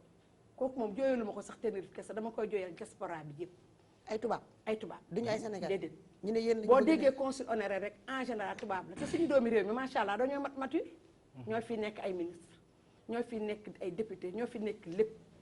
kon dañoo war a jàppale bàyyi consul honoraire yi ñuy def tubaab yi ak waa dëkk yeneen yi nga xam ne ñoo dëkk ca réew ma te dox suñu doomi dëkk yi. fi mu ne nii Tenerife candidat yi rek 7 entrepreneur yi nga taxaw bokk ci ak koo xam ne papa moo nekkoon consul honoraire bu Las Palmas ñu koy wax Katia moom tam fi mu ne taxaw na bëgg a boole Tenerife ak Las Palmas doon candidat te Tenerife ak Las Palmas bokkuñ di nga 30 minutes de vol ou bien 1 heure de bateau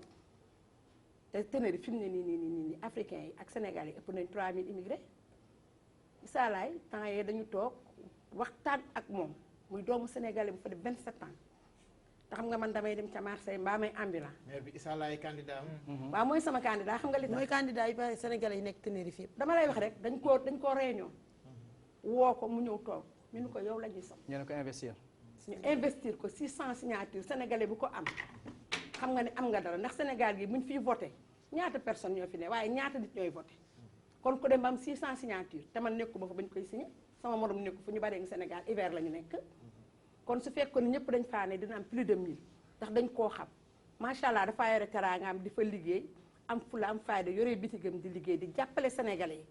da ngay gis ku ñëw yorul dara mu chargé la nga dem liggéey campagne Issa Laye Ngom de. waaw dama koy campagne xam nga tax dama koy campagne dañoo bañ ko ñu lor xam nga man yoratuma fa doom am naa fa ay sët mais man juróotuma doom ba fa yor doom. mais tamit bu nekkee candidat boo xamante ne dañ ñoom ñëpp a booloo pour voter ko. ndax xam nga jar na yeneen yi di xëccoo tamit. waaw xam nga li tax bu nekkee naam candidat boobu. keroog bañ koy investir photo yi leena defe naa yor nga ko. nañu ko ku ñu wax El Hadj Abdou Ndiaye mooy président daayira Mouride ma nga fa. Baska mooy président daayira Tidiane ma nga fa. président daayira Laye seen représentant ma nga fa woon. Ñaseen ma nga fa xanaa kon dëkk bi jeex na ndax te gis nga. waa jàngu bi nag. waa jàng bi bari wuñ fa waaye dañoo ànd ak ñun ndax ñun li ñuy def mooy bu ñuy màggal ñëppay ñëw bu ñuy gàmm ñëppay ñëw lu ñu def ñëpp a koy bokk amuñu waa jàng bi sax bu ñu xewlee dañu ñuy jox ngalax ñu foofa dañuy defar ngalax di ko joxante kon ñun ñëpp benn lañu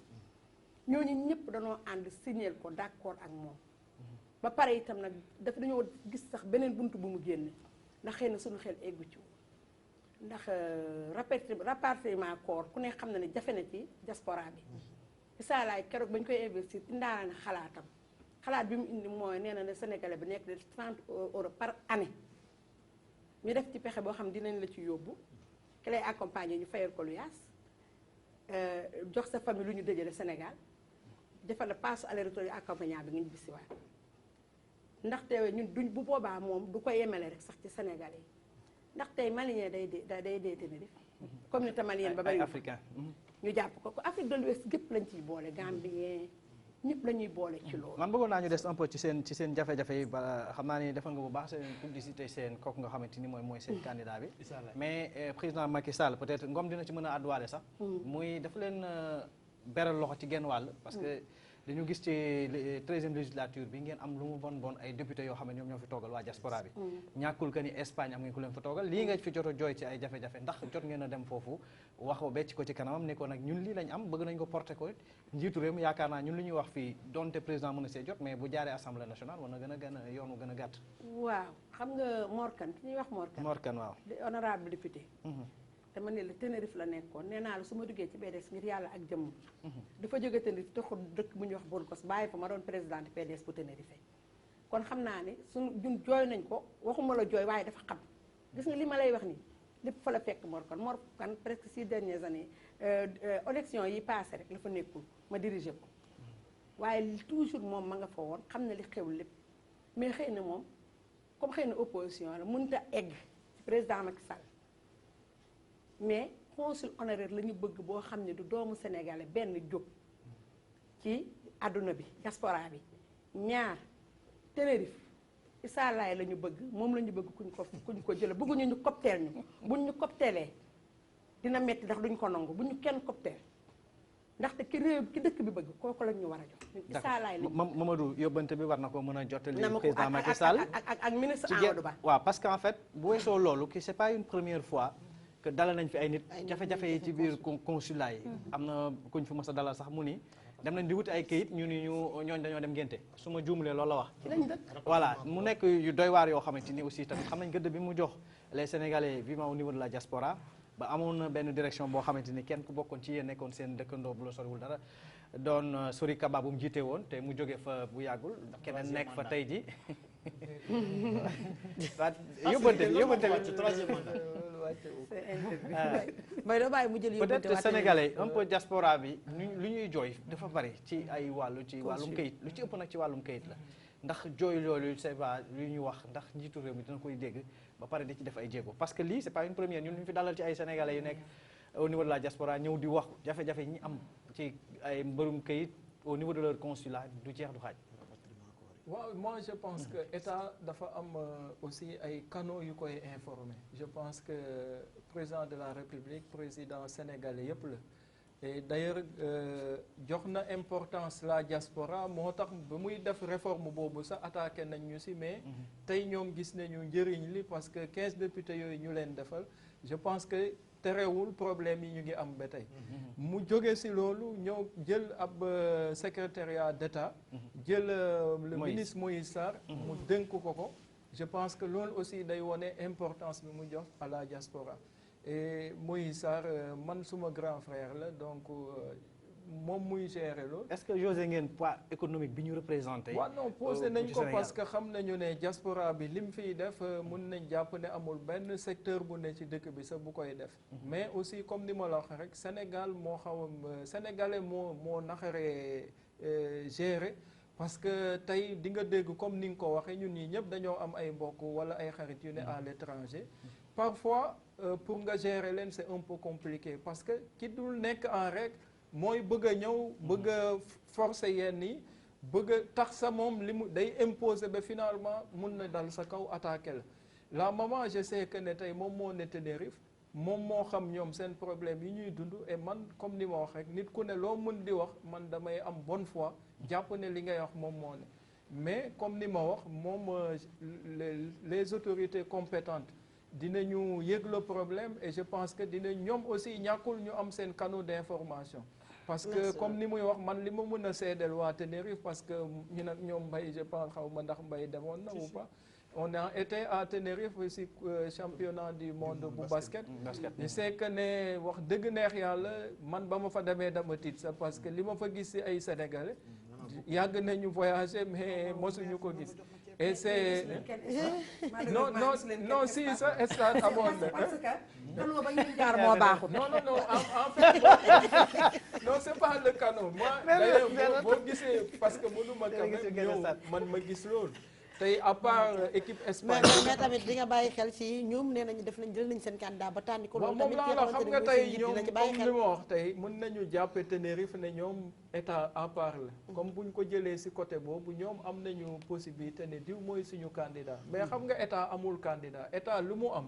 moom mooy mu président mais dina jël loolu en considération non mën na ko jël mais comme je veux dire aussi c'est pas parce que ñoom am nañu candidat que état di valider seen candidat xam nga nit ñi aussi loolu état boo jëlee yéen ba ngeen falee président Macky Sall mu jël ci pouvoir am fal Amadou Ba ministre des affaires étrangères fal Moïse Sarr secrétaire d'État c'est à ces personnes là ñu xool ñan ñooy doxal politique boobu ci yenn dëkk yi merci beaucoup Mbaye waaye tamit li nga xamante ne muy basket ba foofu ngeen dajaloo sénégalais yi ne fa te ñoom ñi nga xamante ne ñu ngi ca dëkk ba ñëwuñu pour dooleel sénégalais non ñëw nañu sax xam nga moo tax man ma wax un grand nombre quoi ñëw nañu mais c'était pas un grand nombre les sénégalais parce que nee na canot yee baaxul 3000 immigrés sénégalais. mais tey ak moment tel su nekkul football defe naa ci lay ëpp que parce que dama ne la lu mu mënti doon da nga koy instituer teg ko ci yoon. d'accord loo tegu ci yoon rek du baax. mais man lenn rek laay ñëw association dafa nekk Tenerife association yi nekk Tenerife di gën a am doole ci association mooy daayira sénégalais bu dikkee cim réew bu bëggee xam lan fan la war a jaar na njëkk a dem sa daayira ba association moom du tas mukk. daayira du tas. tey sunu maman dafa am ci lenn lu am solo lu mu wax Mamadou xam naa ne loolu sax lu ma lay yóbbante la parce que cri la boo xamante ne bi ni na ñu ngi koy jooytu ak foo mënti dem nag exemple bi mujjee jël rek moom mooy ci màggal Touba bi la dispoli fële ci Rome seen problème mooy rapatriement corps yi rapatriement corps yi c'est un problème boo xamante ne dañ koy jooytu d'ailleurs même c'était ambassadeur bi mu ngi doon quitter fonction balaa Mamadou Seck di ko remplacer mooy ki fa nekkoon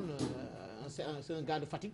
mais bi jàpp nañu am na si boobu noonu benn décès bu fa nekkoon muy màggal gi passé pour que ñu rapatrier ko jour màggal gi ci boppam waa Italie may seetaan ñu ngi fa woon toog dañ doon cotiser ku nekk 20 euros di ko yóbbu parce que am na si ñoo xamante ne bi ñu peut-être seeni moyens mëtiwul pour ñu rapatrier seen corps loolu su fekkante ne aussi la politique étrangère suñ ci mënee boole loolu c'est dina am solo trop parce que ñu ngi koy jooy booba tey waxuma nag waa Tenerife mais jàpp naa ni waa Italie ñoom loolu moom seen cri de cœur la et booba tey yóbbante boo xamante ne waxoon nañ ma ko la et yoon la moo xam ne ko comme yéen a nekk ak président Macky Sall mi nga xamante ne day diggee rek te diggee duñ ko mos a gis. merci beaucoup yóbbante yi yaakaar nañu egg na waaye ki nga xamante ne moo di dafa am kàddu booy tëjee rek laataa ñu digg waaw li may tëjee rek mooy ñun waa Tenerife maa ngi wax ci kàddu comunidad bu Tenerife sénégalais yu Tenerife yi di yóbbante ci président Macky Sall ndaxte Ngom li mu wax moom mënuma see d'accord président la ñu fal ba pare mooy fal ki ko neex buur ak bumi loolu rek la ci la nekk waaye sax nañu dimbali ñun ndax li ñuy dimbalee mooy bu nu indil koo xam danaan man la taddu moom te ki ma naan man la du moom comme xam na ko man xam naa ko kii xam na ko xam na di ñu bari xam nañ ko du ma tudd rek benn tur ndax comme demoon nañu basket ba xam nañ ko ndax toujours dafay présente rek ni man maa ngi nii mais moom rek a jëmm ngay gis te communauté bi nag moo am solo communauté bi moo am solo nan nu jàppale communauté bi mooy communauté moo am solo pour ñu jàppale ñu te Issa Laye itam gis nañu même rapatriement ko dafa jël loxoom def ci ba pare doo ko ne Sénégalais bu nekk def 30 euros par année 30 euros par année c'est 20 000 francs kooku ku ko am ñu indi la sa néew Sénégal te dund ak dee ñoo ànd kenn xamul fan la yàlla nañu yàlla dimbali ñu ñobbisee suñu sago waaye nag itam bëgg nañu daal bu ñu tegal kenn bu ñu tegalee kenn dina mel ni ñoo ngi Sénégal. merci beaucoup dinañu ñëw def marché pour suñuy morso yu xonq. waaw ñu dugg publicité ñëwaat sur le plateau dalal ki nga xamante ne mooy professeur Khaly Seck ak Maimouna Niane.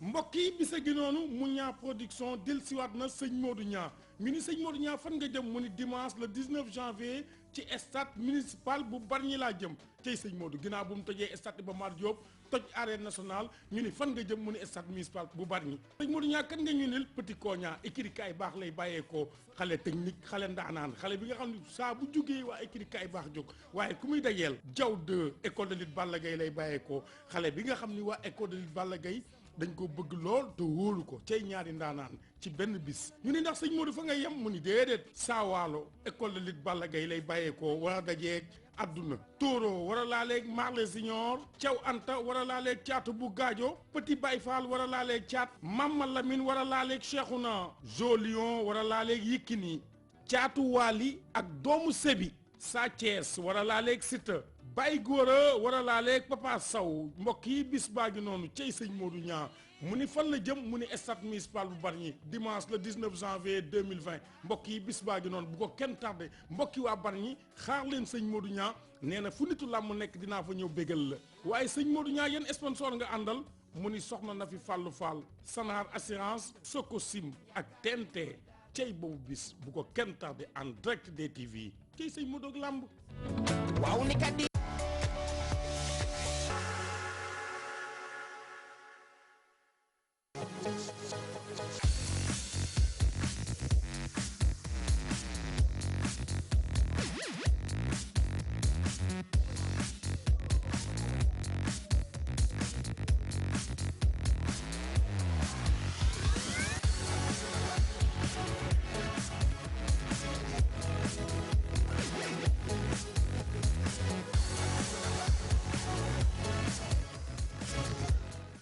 sur le plateau de Toi-même tu sais comme ni ñu koy defee nag tey moom Alaaji Ndiaye Sala Bigué Ndiaye nekku fi mais mi ngi yóbbante nuyoom ki nga xamante ne nee na mooy xaritam bokk moom parti muy Mamadou Ngom Niang bokk ci APR Alaaji Sala Bigué yóbbante bi yaakaar naa ni egg na xaw ma lan la may wax ci suuf waaye lépp li nga wax rek gis nañu yow yaay suñu papa ci plateau Toi-même tu sais dañuy wëyal rek li nga xamante ne moo di émission bi ñu ànd ci Info Média ak Maimouna Niang.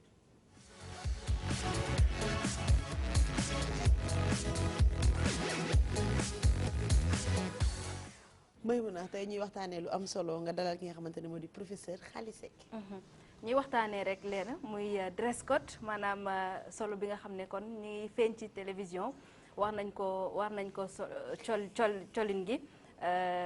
rawatina ñi nga xam ne ñooy présenté ndax présentation boo ko déggee am na présentation journal waaye am na présentation li nga xam ne mooy émission déjà boo ñuy wax de manière générale rek nan nga gisee dress code fii ci Sénégal. en tout cas li may tàmbalee mooy yéen sañ si ngeen wax dëgg yàlla loolu laay tàmbalee. waaw préparé nañ ko. waaw préparé ngeen xaw ma émission bi mais nag daan yàgg sur mais nii yi ngeen koy faral di defee ah. et puis loolu kontaan naa si kontaan ci ni mu leen ko waxee rek ak bokk ak yéen plateau bi. présentation bu ñu ci ñëwee foog ñu ñëw ci les fondamentaux de la télé. la naissance de la télé l'histoire de la télé et ñun héritage bi ñu am mooy ndono li ñu am ci télévision. parce que du ñu ñoo ko créé du ñu ñoo ko inventé dañu ko jéggaani ñëw jëli ko mu dëppoo ak jamono ñu soxla ko itam ñu bàyyil ñu ko fi léegi boobu nag bu ne héritage boobu ñu am noo xam ne itam noonu la ñu war a mën a jëfee ci héritage boobu war ko doxale noonu waruñu mujj puso bi muy réer ndeyam nag télé day image te chinois yi ak seen xam-xam kenn kilifa yi ñu ne une image vaut plus de 1000 mots kon boo demee nag ba image di ñëw sa jëmm ñëw ñu bindee ñu ne Mansour Sow muy sa signature quand tu fais un élément tu fais une signature on te signe l'élément bi maanaam da ngay xam ne yow yaay wax ñu bind sa tur boo defee journal di présenté ñu l'écritel def présentation Mamadou Ngom du noonu ñu xam ne yaay présenté ñu gis la xam la nga am foo dëkk am foo yaroo am noo tudd am looy bañ am looy jomb am loo xam ne ni itam mooy sa personnalité loolu nag bu dee léegi da nga bëgg sa personnalité boobu nga wanteer ko foyee sa bopp ci sa daraja ak sa image pas daraja au sens xëy na yéen ñi jàpp ne kii ku dis la mbaa ko am yéen mais nga xam yow yaay kan xam ne yaa tàmm lii def ko kenn sexalu la suukar bi ngay def sa concours pour dem defi télévision kenn sexalu la suukar pour bi ngay def sa option télévision tronc commun am na ci institut yi nga ñëw nag léegi nga ne lii laay def mais y a un prix boobu nag xanaa laaj bi mooy ñan ñoo la ko war a jox ñi lay liggéey loolu am yow la su ngeen ma ko laajee moo tontu leen si. mooy bu ma la déggee xanaa mooy prime d'habillement bi nga xam ne këru liggéeykaay yi war nañ ko jox seen i employés. am na ci convention yi am na ñoo xam ne dañ koy lijjanti la convention collective des journalistes am na lu ñu tëral mais am na des conventions maison yoo xam ne ni dañ ne la lii mënut a ñàkk ci journaliste présentateur léegi nag journal présentateur sax am na kër yoo xam ne dem nañ ba laawaale ci ñëpp dañ na daal waaye léegi lu tax ñu koy defal présentateur rek pas ñun. loolu indi fa coow xëy na la ñu waroon a jox ñële itam xëy na du ko matee. te ku nekk aussi ak sa standing am na ñoo xam ne seen prime de présentation buñ ci jëndee benn cravate mu jeex. sama prime de présentation sama cravate la. xëy na di ne kii lu muy wax nii mais sama prime de présentation sama cravate la. kon man suñu ma waxee mbiru présentation. te mu doon loo xam ne yow yaay génn ci télé bi say naw da la gis say ñooñ di la gis ndax bëgg a génn dalaa war a jaral génn am mën a génn dalaa war a mu tax a génn ça une autre question. est-ce que kon tey jii li ngay wax ni moo waral ñu gis façon colo gu ne ndax ak précarité bi ñu ngi koy wax ci au niveau des rédactions ndax ñoom ñoo yor wàllum présentation bi ñu bëri amuñu li nga xam ne mooy prime d'habillement yow yaay dëbb-dëbbal ñu àll fi benn yére wala ñu àll fi benn cravate wala nga jëndal sa bopp yëpp matewul ndax tey jii lépp lu mu ñàkk mate moo tax ñuy gis façon solo bu ne ñuy présenté di ko def. xam nga loolu xëy na ñuy présenté am nañ ci mën nañ leen ci jam baaraam ñu leen di présenté loo itam ñu jam nañ ci baaraam ndax kilifa kër moom mooy kilifa gi moo uuf ak njabootam. moo xam itam njaboot gi ku nekk na mu war a tëddee na mu war a doxee na mu war a jóge ak na mu war a itam toogee bu fekkente ne nag yow da ngaa yor sa njaboot te mu leer na ne da nga am àq ju dox sa diggante ak ñoom te àq jooju wàccoo woo ko ak ñoom tegoo leen ci condition yoo xam ne ni condition optimale la mbaa minimale ba ñu mën a présenter ba kenn du leen xeeb te ku leen xeeb kër gi tey DTV gi ku leen xeeb boo fi génnee di présenter solo de façon farfelue mal fagoté mais. ku la jàmbaaraamu tuuma sa kilifa lay jàmbaaraamu tuuma xëy na sa kilifa nag moom génnul ci télé bi exposé wul boppam mais moom moo la exposé est-ce que amalu la àq that's the question man je crois que amel na la àq loolee nag ndax da ngay toppante ak moom ndax yow da ngay toog rek yow ngeen jégal ma kàddu gi nga nangu ku ñuy jël def la koo xam ne ni xëy na mais sacrifié la kon présentateur wala présentatrice dafa war a présentable buñ ko mënee tënkee bu ci jógee moom dara desut ci parce que c'est l'image c'est la télé defoo rajo boo defee rajo xëy na mën nga sol sa casquette bien serrée sol sa blue jean sol sa Lacoste ñëw présenter sa journal sa kàddu rek la ñuy dégg mbaa sax ngay écraser sa benn kii boo sa xëtut xëy na bu dee da ngay dem defi presse aussi nga def loolu c'est moins lourd mais la télé elle est lourde elle pèse lourd boo ci demee nag ba siife ko mais kooku nag ay da ngay façon solo bu ñuy gis jamono ji yaay gis ku siy def présentation journal ñu ne institution la ka cay présenté war na am noo toogee mais ñuy gis façon solo bu ne am na ñoo xam ne sax ci jigéen ñi bu ma jëlee exemple ci jigéen ñi ngi def ay greffage couleur ñi ngi def maquillage bu ëpp ñi ngi sol waaw ñi ngi solu boo xam ne da nga yaakaar ni kii ngénte wala maquillage day dem ndax loolu présentation lañ ko mën a tuddee ci yokkal sax kay léeg-léeg may tooñ ndongo yi may jàngal naa leen au fait du crayonnage xam nga à l'école xam nga kii à la maternelle xale yi leen di jàngal crayonnage di gis léeg-léeg ñu def benn xeetu maquillage seen make-up boo xam ne nii sa waay te c'est vrai xëy na léegi c'est la lumière froide les studio yi aménagé nañ loo xam ne nii xëy na tu ne dégouline pas de sueur waaye nag yenn yi ëpp yi nga xam ne nii xëy na da nga ciy jaxase lu nekk mel ni kuy dem xew mbaa mel ni te présentation elle est institutionnelle et elle est solennelle on dit que le journalisme am na benn bindkat France bu wax na la télé le journalisme c'est l'antichambre de la démocratie de la diplomatie te ku wax diplomate wax mu correct tenue bu correct col gu correct col gu yiw col gu sobre mais itam du doon col gu ñàkk ngeen bàggal na kat col gu suufee waxuñu la nga def loo xam ne nii extravagance la waxuñu loolu kenn ñemu la wax loolu ndax ay kilifa ñuy déglu ay kilifa ñuy seetaan dafa am melokaan loo xam ne te dañ na la télé a fini de légaliser la violation de l'intimité familiale bu ñu demee nag ba may le pouvoir boobu ba nga ne yow da nga ne saraax mbay seen na saraax kër xaali mbay seen fëgg bunt rek duggin bu ko neex mais beneen yoon boo du ma la seetaan ah seen code sa code de popularité wàcc ba noppi itam audience sa télé nga wàcce ko la publicité ne va plus renflouer les caisses bu boobaa kan moo koy yëg di nga ko yëg et que ce sera quand même la porte ouverte à tous les départs parce que on ne va plus recruter sinon on va kenn du fay lañ leen war a fay mbaa kenn du itam du leen motiver nañ leen war a motiver la télé n'aura plus d'audience la publicité ne va plus entrer les fins du mois seront difficiles. professeur man damay ñëw laaj ci ñi nga xamante ne dañoo nekk Sénégal te bu ñu nee Sénégal ni yëre olof te bu ñu nee yëre olof ne tailleur te bu ñu nee tailleur ni ñi nga xamante ne dañuy jàpp ci ko li nga def moom sax moom baax na moo de looloo tax ngay wax moom c'est très bon. merci une occasion pour nuyu da tamit di nuyu ki nga xamante ne moo di Ahmed encore Coulibaly juste pour dire est-ce que nekkul jotul que ñun ñi nga xamante ne dañoo nekk ci télé yi di présenter même bu nekk lee ñun mais ñi nga xamante ne ñoo ñu jiite nekk suñu ay directeur wala ñi nga xamante ne ñooy lijjanti lépp lu jëm ci dress code lënkaloo ak liggéeykat yooyu noonu nga xamante ne day fësal seen i liggéey parce que télé fu ne lay dem ku nekk lay setaan léegi tey gis na ma sol li ñu nga xamante ne lépp waxuma ñu bàyyi yëre tubaab nag waxuma ko mais ñu gën a privilégié li nga xamante ne moom la ñu am moom la ñu askanoo mi yëre olof ñu def partenariat comme loolu dina xëy na koppar gi ñuy wax wala xaalis bi ñuy wax dina ci wàññi lu bëri parce que kooku dina ci am part publicité déjà ba pare luñ ciy doon dugal bu nekkee dress code bi nga xamante ne koppar gi ñu lay jox matul la cravate as tuut boobu buñ ko joxalee dina yokk moom ñuy ñëw ci moom te dina ko defaale publicité dëkk bi xam la foofu li ma la ciy tontu oui et non laa la ciy tontu oui parce que bu dee wàllu yére olof ku nekk dafa am loo xam ne nii moo doon cosaan ak aadam man su ma solee sama yére olof de loin mënuma am benn complexe kuy sol le costume français mbaa yére tubaabam te nam ko mën a aligné ba mu baax ci mbiru tubaab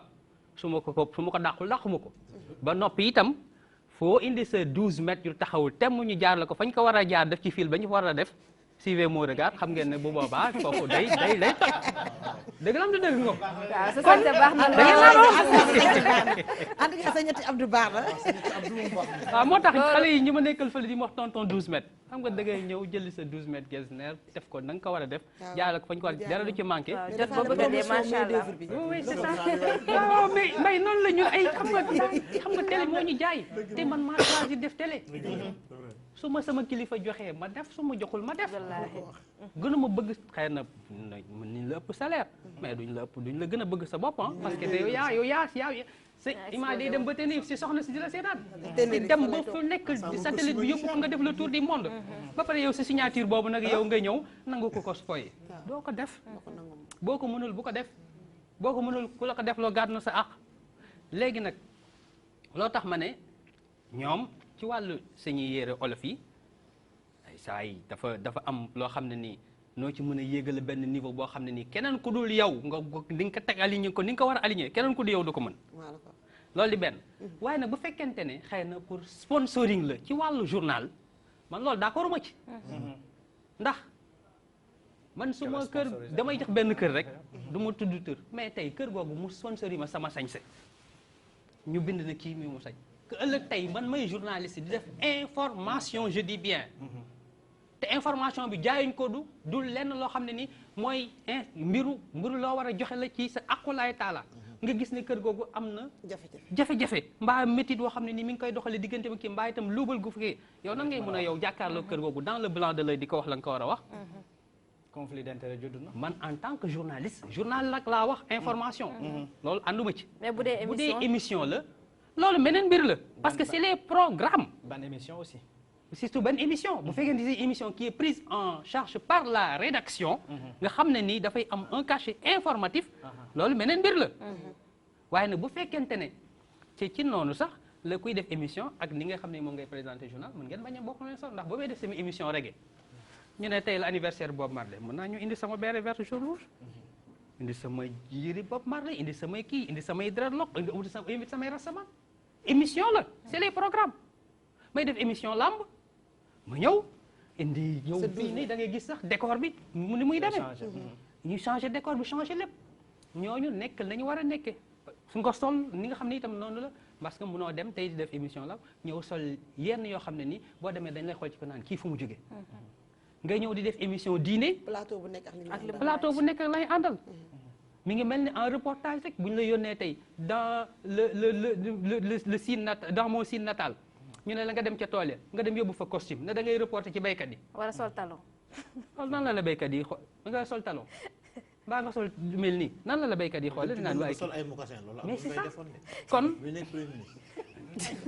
kon mbënd bi di sol mu kase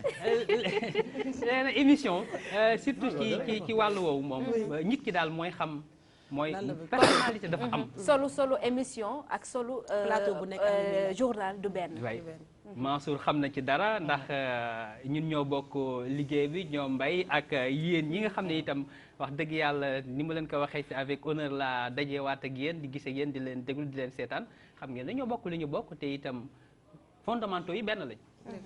télé yi mënuñoo wute xëy na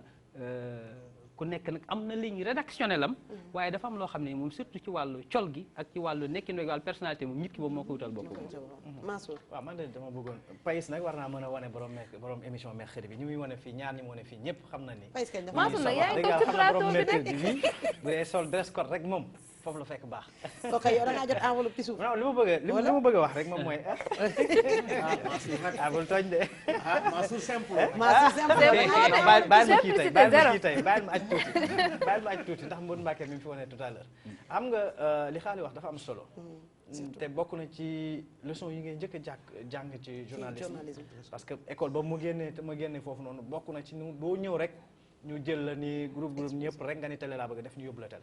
foofu moom dañuy xool aptitude yi xool lépp ñu càmbar lépp ñu soog la faa yóbbu bokk na ci lu ñu njëkk a jàngal ci leçon mu ni li nga xamante ni moom mooy sobriété maanaam benn juste milieu la boo xamante ni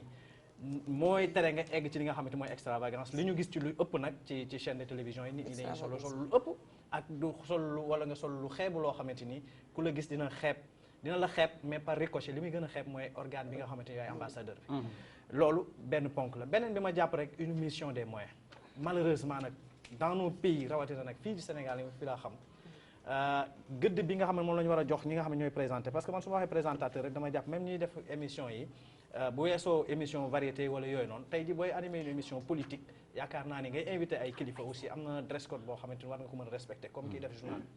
mais souvent li ñuy gis moom mooy que ni moyens yi sëñ Xaali wax na ko léegi ci wàllu woowu dañ ko xeeb trop jàppale wu ñu nit ñi ci wàllu woowu te loolu yaakaar naa ni une chaîne de télévision aussi digne de ce nom war nañoo gën a góorgóorlu bay seen waar ci wàllu woowu di jàppale ñiy génn parce que c'est une image li ma wax ne nit ki nga xamante ni mooy génn ambassadeur la moom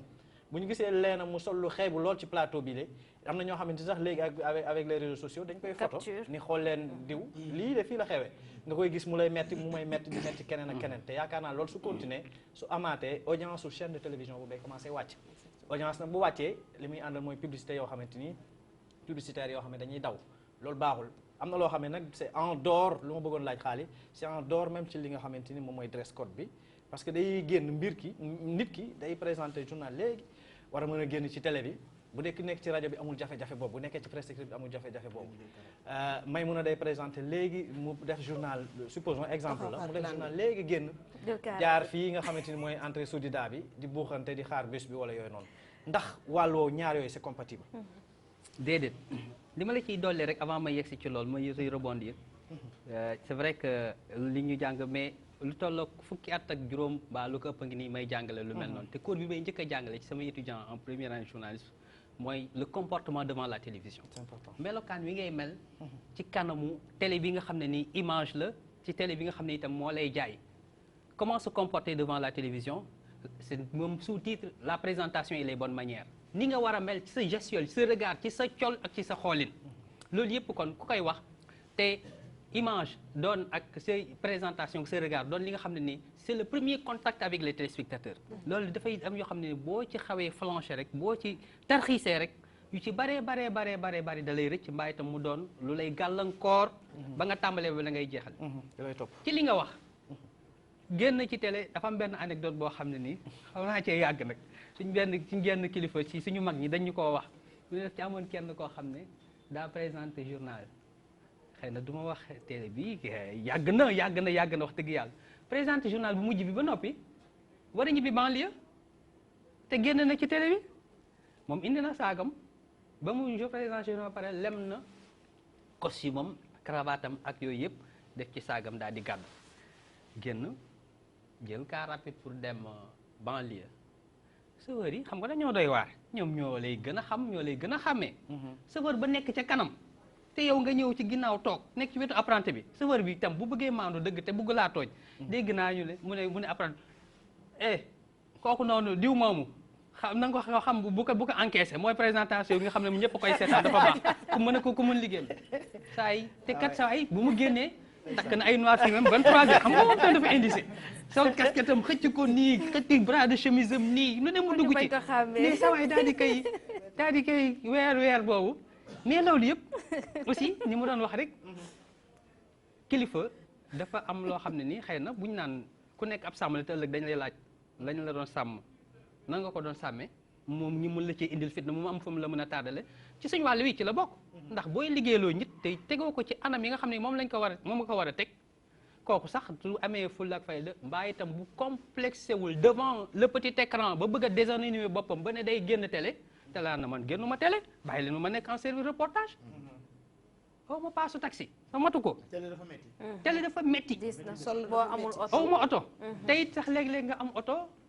amoo essence dañuy wax rek yaa ngi doon lii léegi info yi nga xam ne mooy jóge ci internet bi sa jenn waay nga jël sa benn 205 moom nga tollool moom nga am ci naan la mais tu as vu xaalis avec sa voiture qui fume là il a pollué toute l'atmosphère ce gars là son véhicule mais dóor la ay xeer yoo xam ne mais léegi nag landoo bi waaw ngay ne baa ñu la gis nga gaa ngay arrêté taxi ñun la xaalis c'est qu'on l'a vu il marchandait un taxi mais pendant 30 minutes laa lay wax ni taxaw ne ko di kii ku taxi bu nekk mu su ko fay war a fay 2500 naan ko 1500 laa am ñëpp bàyyi ko fa ñu téye la uñi sa sutura weer la loolu itam xam nga métti na moo waral man daal li ma gëm te xam ko mooy ñi kilifa yi nañ yërëma nañ am yërëma ku ci mënul bu mu ko def parce que du talent bi rek ndax la télé c'est ça c'est l'image le son yooyu yëpp da cee bokk ak li nga xam ne itam moo doon talent bi ngay wane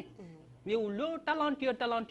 te tu es mal fagoté am na nu muy demee mbay seen bu lay seetaan dana moom la muy xool ci yow mooy ta cravate mal nouée ou bien ta chemise froissée ou bien xanaa yére bi rek la am mais xanaa yére bi day redoubler ba tax ñu dëkkal la foo xam ne ni yow da ngay dem ba léegi nag mu am na nu muy demee sax dañ lay dugal ci loo xam ne ni liñ olof naan jënd loolu la fasu yaa biir te duñ la guble loolu musiba la loolu àq la sax xalaat nit am na solo merci beaucoup professeur waaye war nañu bàyyi xel ci waram oto yu ndaw yi nga xamante ne tamit ñu ngi ciy yor ne sonal askan bi li ci mel ni Mansour Sow ñu xuus rek dugg ci li nga xamante ne mooy actualité sportive ñu war sur le plateau.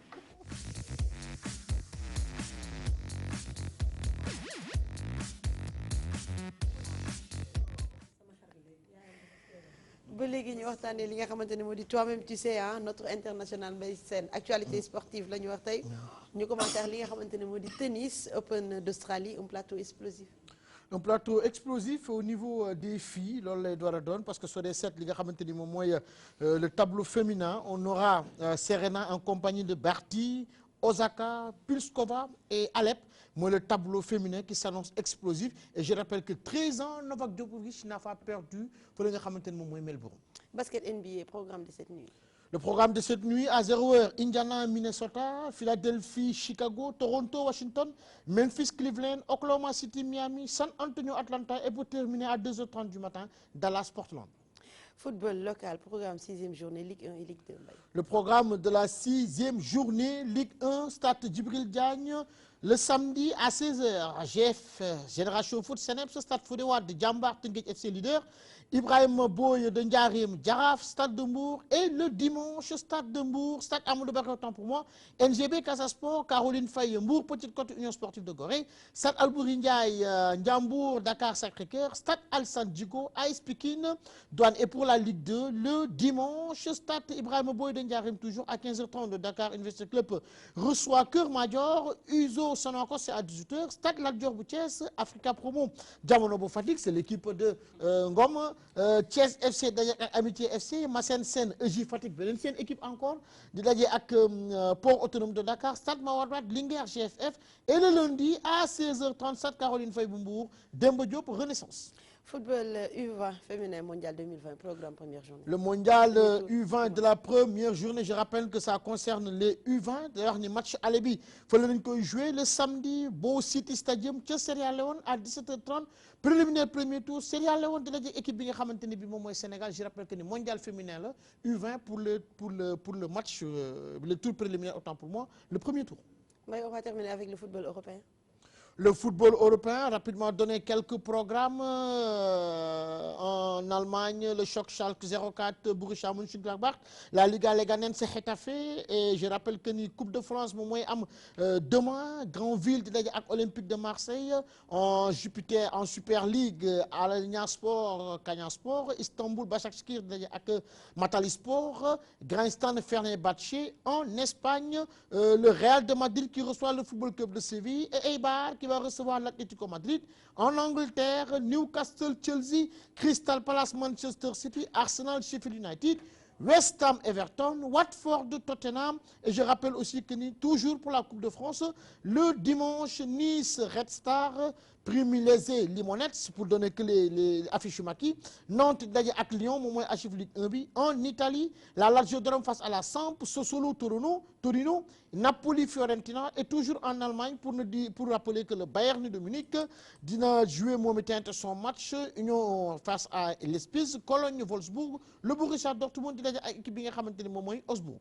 Parlons de notre sport national, la lutte. Tey fu mu toll nii ñu ngi def li nga xamante ne moo di signature de contrat Papa Sow Siteu. Effectivement Pape Abdou Fall moom moo ko tëgg Papa Sow bu Fass entre guillemets Papa Sow bu Fass génn na Fass ou génnul Fass moo daje xalit Lansar bi nga xamante ni moom mooy Siteu du nekk combat bu yomb nag te Siteu combat danger rek lay jël gisoon nañ ko digganteem ak nga xamante ni bii moom mooy Sa Thiès gis nañ ko bii pas digganteem ak Papa Sow lii ça permet en fait de relever la lutte parce que Papa mënoon na ne du ma bëri ak Siteu parce que nag soo dee seet Papa kàngam la heure bu waree dugg ci li nga xamante ne moom mooy chambre bu mag bi VIP dañ koy kale gis nga ko digganteem ak nees ba doon bëre bu rëy ba daanu gis nga ko digganteem ak Lac de Guiers 2 bëre bu rëy ba daanu donte champion la mais diggante ak Modou Lo ci li nga xamante ne moom mooy kii bañ tëggoon tournoi bañ tëggoon claf ba mais Papa Sow Siteu dina nekk combat bu neex Siteu nag di xale boo xamante ne bi day neexal làmb su ñëwee bàkku mu neex su ñëwee bëre mu neex ba pare dafay indi supporter yu bëri c'est affiche bu baax a baax la Papa Sow ak ki nga xamante ne moom mooy Siteu. Pour les fans de la lutte restez scotchés devant vos écrans dinañ ci ñëw léegi après ba ñu paree ci xibaaru mbarax yi waaye laa tax boobu dañuy laaj ki nga xamante ne moo di Mamadou Ngom nekk DAGE fële ca ministère des sports mu wax ñu kan mooy joueur am Mbaye te tu as 2 minutes avant que may lancer chrono. waaw man suma joueur préféré Paolo Maldini. 2 minutes je lance. C'est le mari de Adriana, elle est vénézuélienne que nga xamante ne mooy Paolo Maldini il a 2 fils Christian ak nga xamante ne moom mooy Daniel. Paolo Maldini a joué toute sa carrière professionnelle fële ci Milan ancien partenaire de Baresi, Costa Curta, Simone, Massaro, Roberto Baggio, les frères Galli, Rossi, Boban, Ibrahima Ba. Qui nga xamante ne mooy Paolo Maldini a remporté 5 fois la Ligue des Champions. Il a joué une finale en 1994 face à cette équipe du Brésil remportée par Bebeto, Romario, Branco, Dunga, j'en passe. Paolo Maldini, un emblème du Milan AC, raison pour laquelle le numéro 3 kenn dootu ko solti xanaa Christian Dior ko wala Daniel ñaari doomam yooyu. Paolo Maldini c'est le fils de Cesare Maldini. À eux deux ils ont remporté 2 Ligues des Champions. Papa jël Ligue des Champions, doom jël Ligue des Champions. Paolo Maldini qui fait partie de l'organigramme du Milan AC, un immense joueur latéral, il a joué toute sa carrière foofu nga xamante ne moom mooy Milan AC. Je ne peux pas citer ses partenaires sans pour autant rappeler Marcel Desailly duñ fàtte aussi ki nga xamante ne mooy Boban, Dejan Savicevic, Marco Simone, Donadoni, Paulo Futre, ces très grands joueurs qui ont marqué cette équipe du Milan AC. Paolo Maldini, ancien partenaire de Baresi, il fait partie de la race de ces grands défenseurs koo xamante ni comme Kaiser Frank. Merci beaucoup notre international pour plus d'informations www.sportinter.tv Mbaye ci lépp li nga xamante ne moo jëm ci wàllum actualité sportive Mansour ma bàyyi la rek nga tëjeex sa ñaari invité. Voilà, on va faire une pierre deux coups. Ngom tout d'abord après ñu dem ci Adja fii Mbaye daanale foofu laa bëgg sax ñu dem au niveau donc du sport. En termes d'infrastructure gis nañu Sadio Mané bi ñu génnee ci li nga xamante ni moom mooy raaya bi ñu ko jox récemment ñu bari ni le paradoxe sénégalais ci jamono jëlee dégg nañ Aliou Cissé match bi nga xam ne war nañ ko recevoir fii au mois de mars mu ni bu amoon lu ko gënal stade Aliou Cissé Diatta lañ koy defee mu mel ni tumuranke nañ lool ci lu jëm ci wàllu ay infrastructure sportive. waaw infrastructure moom je pense que chantier bu mag la boo xam ne le ministère des sports depuis que le ministre Matar Ba a pris fonction en 2014 mën nañu gis ne am na ay avancées yu mag quand même par rapport ak chantier yi nga xam ne songu na ko parce que veille biñ koy ça je confirme parce que je fais partie du ministre des sports. Matar est en train d'abattre un travail extraordinaire au niveau du ministère des sports et je remets toutes les disciplines confondues Matar teg na lamb ji ci loxo bi téye na football bi téye na basket bi et jàpp nañ ni damay entre parenthèses sax dama koy wax na c'est le totem du président de la République su ministre yëpp meloon ni Matar ba kenn dootu ko waxati. merci beaucoup de toute façon comme ni ko Mbaye waxee chantier yi veille bi ñu koy nommé je pense que Sénégal mu ngi waroon jouer ak Angola match bi dañ ko waroon a délocaliser en Guinée pour jouer ko fa parce que moment boobu même stade Amitié n'était pas Léopold Senghor n'était pas opérationnel mais bi mu ñëwee quand même ak ay équipe am ay service am il a mis les moyens ba nga xam ne Léopold abrité na match yu bëri ba nga xam ne voilà Sénégal aussi ñëw na abrité CAN U20 donc je pense que ne loolu aussi rafetlu nañ ko seulement comme ni mu wax sur utilisation ak gestion infrastructure yi aussi nekk na problème parce que tey suupa les Chinois dinañu démarrer Léopold dañ koy les Chinois oui ñoom ñooy démarrer le chantier avec réhabilitation mun nañu wax ne dañ koy reprendre à neuf le stade de Léopold Sédar Senghor stade bu bees lay ne le président dans quelques jours au mois de février dina lancer première pose pierre stade olympique bi donc stade modèle anglais. merci beaucoup de 50 000 ak Demba Diop aussi Demba Diop aussi. Adja un peu par rapport ak seen candidat boobu weesoo tey ji tagg gi nga ko fi tagg lu tax nga ragal keneen ki. wala ñeneen ñi. ragaluma kenn. waaye kundo bi rey sama maam boo séenee lu ñuul daw. ba tey rek damay desuwaat ci Bernard Lonis dafa am soxla ma fàtte nag li ci gën a tax sax ñu gën bañ keneen bi mu amee expérience ci consulat honoraire ba noppi bi mu nu bàyyee daf ni dafa bàyyi ndax conférence personnelle ñu d'accord mais jégalul kenn dem na 4 mois xamuñu ñu amuñu consul dafa am rek ñu nekk ci biir rek di lëbëji ay sénégalais yoo xam ne da doon liggéey ak ñoom dafa dem doon consul honoraire bu France Bernard kese ak gëmmam bu fekkoon tey Sénégal dafa ko woon consul honoraire France duñ ko wóol ba ko def consul honoraire bu France ci Tenerife xoolal loolu yor na nationalité sénégalais yor na nationalité français dem na ba nga xam ne nii war nañu bàyyi ñu jàng ci ñun uti ñun expérience jéem naa ut il Mbodjeen amul mu wëlbatiku nag bëgg a jël fële ba dem France nekk fa léegi seen consul ndax loolu ñun waa Sénégal suñu njiiti réew ndax war nañoo seetaan loolu waaw ragalu ma jigéen la nag te police Tenerife bi pare que da ko jox ay raaya Mansour moom tamit dafa bëgg consul ñoom ñuy tabb foofu parce que liggéey bu mucc ay peut-être bu ñu def ci genn wàll mais ñooñ dal ñu seen xel tamit ba tey de déedéet maanaam koo xam ne ni yow police ngay liggéeyal police daf laa dem ba jox la garaat kon yow yaa nga nekk ak tubaab yi te ñun ay sénégalais la ñu dañu am suñu ndaw yoo xam ne ñu ngi ci réew ma dikk fa yoruñu ay kayit te déjà yow boo yorul kayit rek ñu war laa refuler rek am na kayit bu lay defal ñu tuddee ko sauf conduite consul moo la koy defal boo yorul passeport te consul bu loo ko defalee rek ka dem te kii liggéey ak police tey ñu war laa defal sauf conduite mu doon consul bi est-ce que du yomb police pour mu refuler doomu sénégalais bi nga xam ne mbëkk na ci gaal gi. maire bi daal ku ko waxul Issa Laye waxoo ko léegi. wala fay na 4 millions. wala fay na 4 millions ba am na solo may mu ne dama koy yóbbante waa gi moom mi laa ko yóbbante bi àgg na. professeur kenn baaxul Issa Laye rek a baax. dëgg la professeur nga nekk professeur en télévision tey jii boo amoon li nga xam ne bëgg nga ko soppi ci paysage médiatique sénégalais rawatina ci wàllum télévision lan lay doon. ci wàllum télévision xëy na ñu gën a jox suñu bopp gën di parce que télé moom dalay weer ndax si ce texte ne colle pas ton commentaire s'il ne colle pas aux images à ton reportage en termes d'images à tes rushs loolu da ngay weer sa bopp kon nit ki dafa war a honnête dafa war a digne ci li muy wax xam ne itam ci lañ mën a defaroo ci lañ mën a yàqoo. am na solo te it xëy na pour li may ci jeexale ci wàllu mise bi ngay wax dañuy wax naan une bonne mise réussit encore la prestance te télé dañuy seet ku télégénique mais donte télégénique ko noonu sax bay niroog mannequin te loolu taxu ñoo jóg. waaye nga sol loo xam ne nii nit ñi dinañ la mën a recevoir ci seen foyer. merci beaucoup waaye bu ñu wàccee dëkk bi nga am ay jafe-jafe ba noppi itam kii nga am ay jafe ba noppi nga gis présentateur mel ni man kooku da ngay gën a fâché. voilà li lañ leen indi loon tey ci seen émission Toi-même tu sais ñu leen di souhaiter un excellent week-end en compagnie des programmes de la DTV.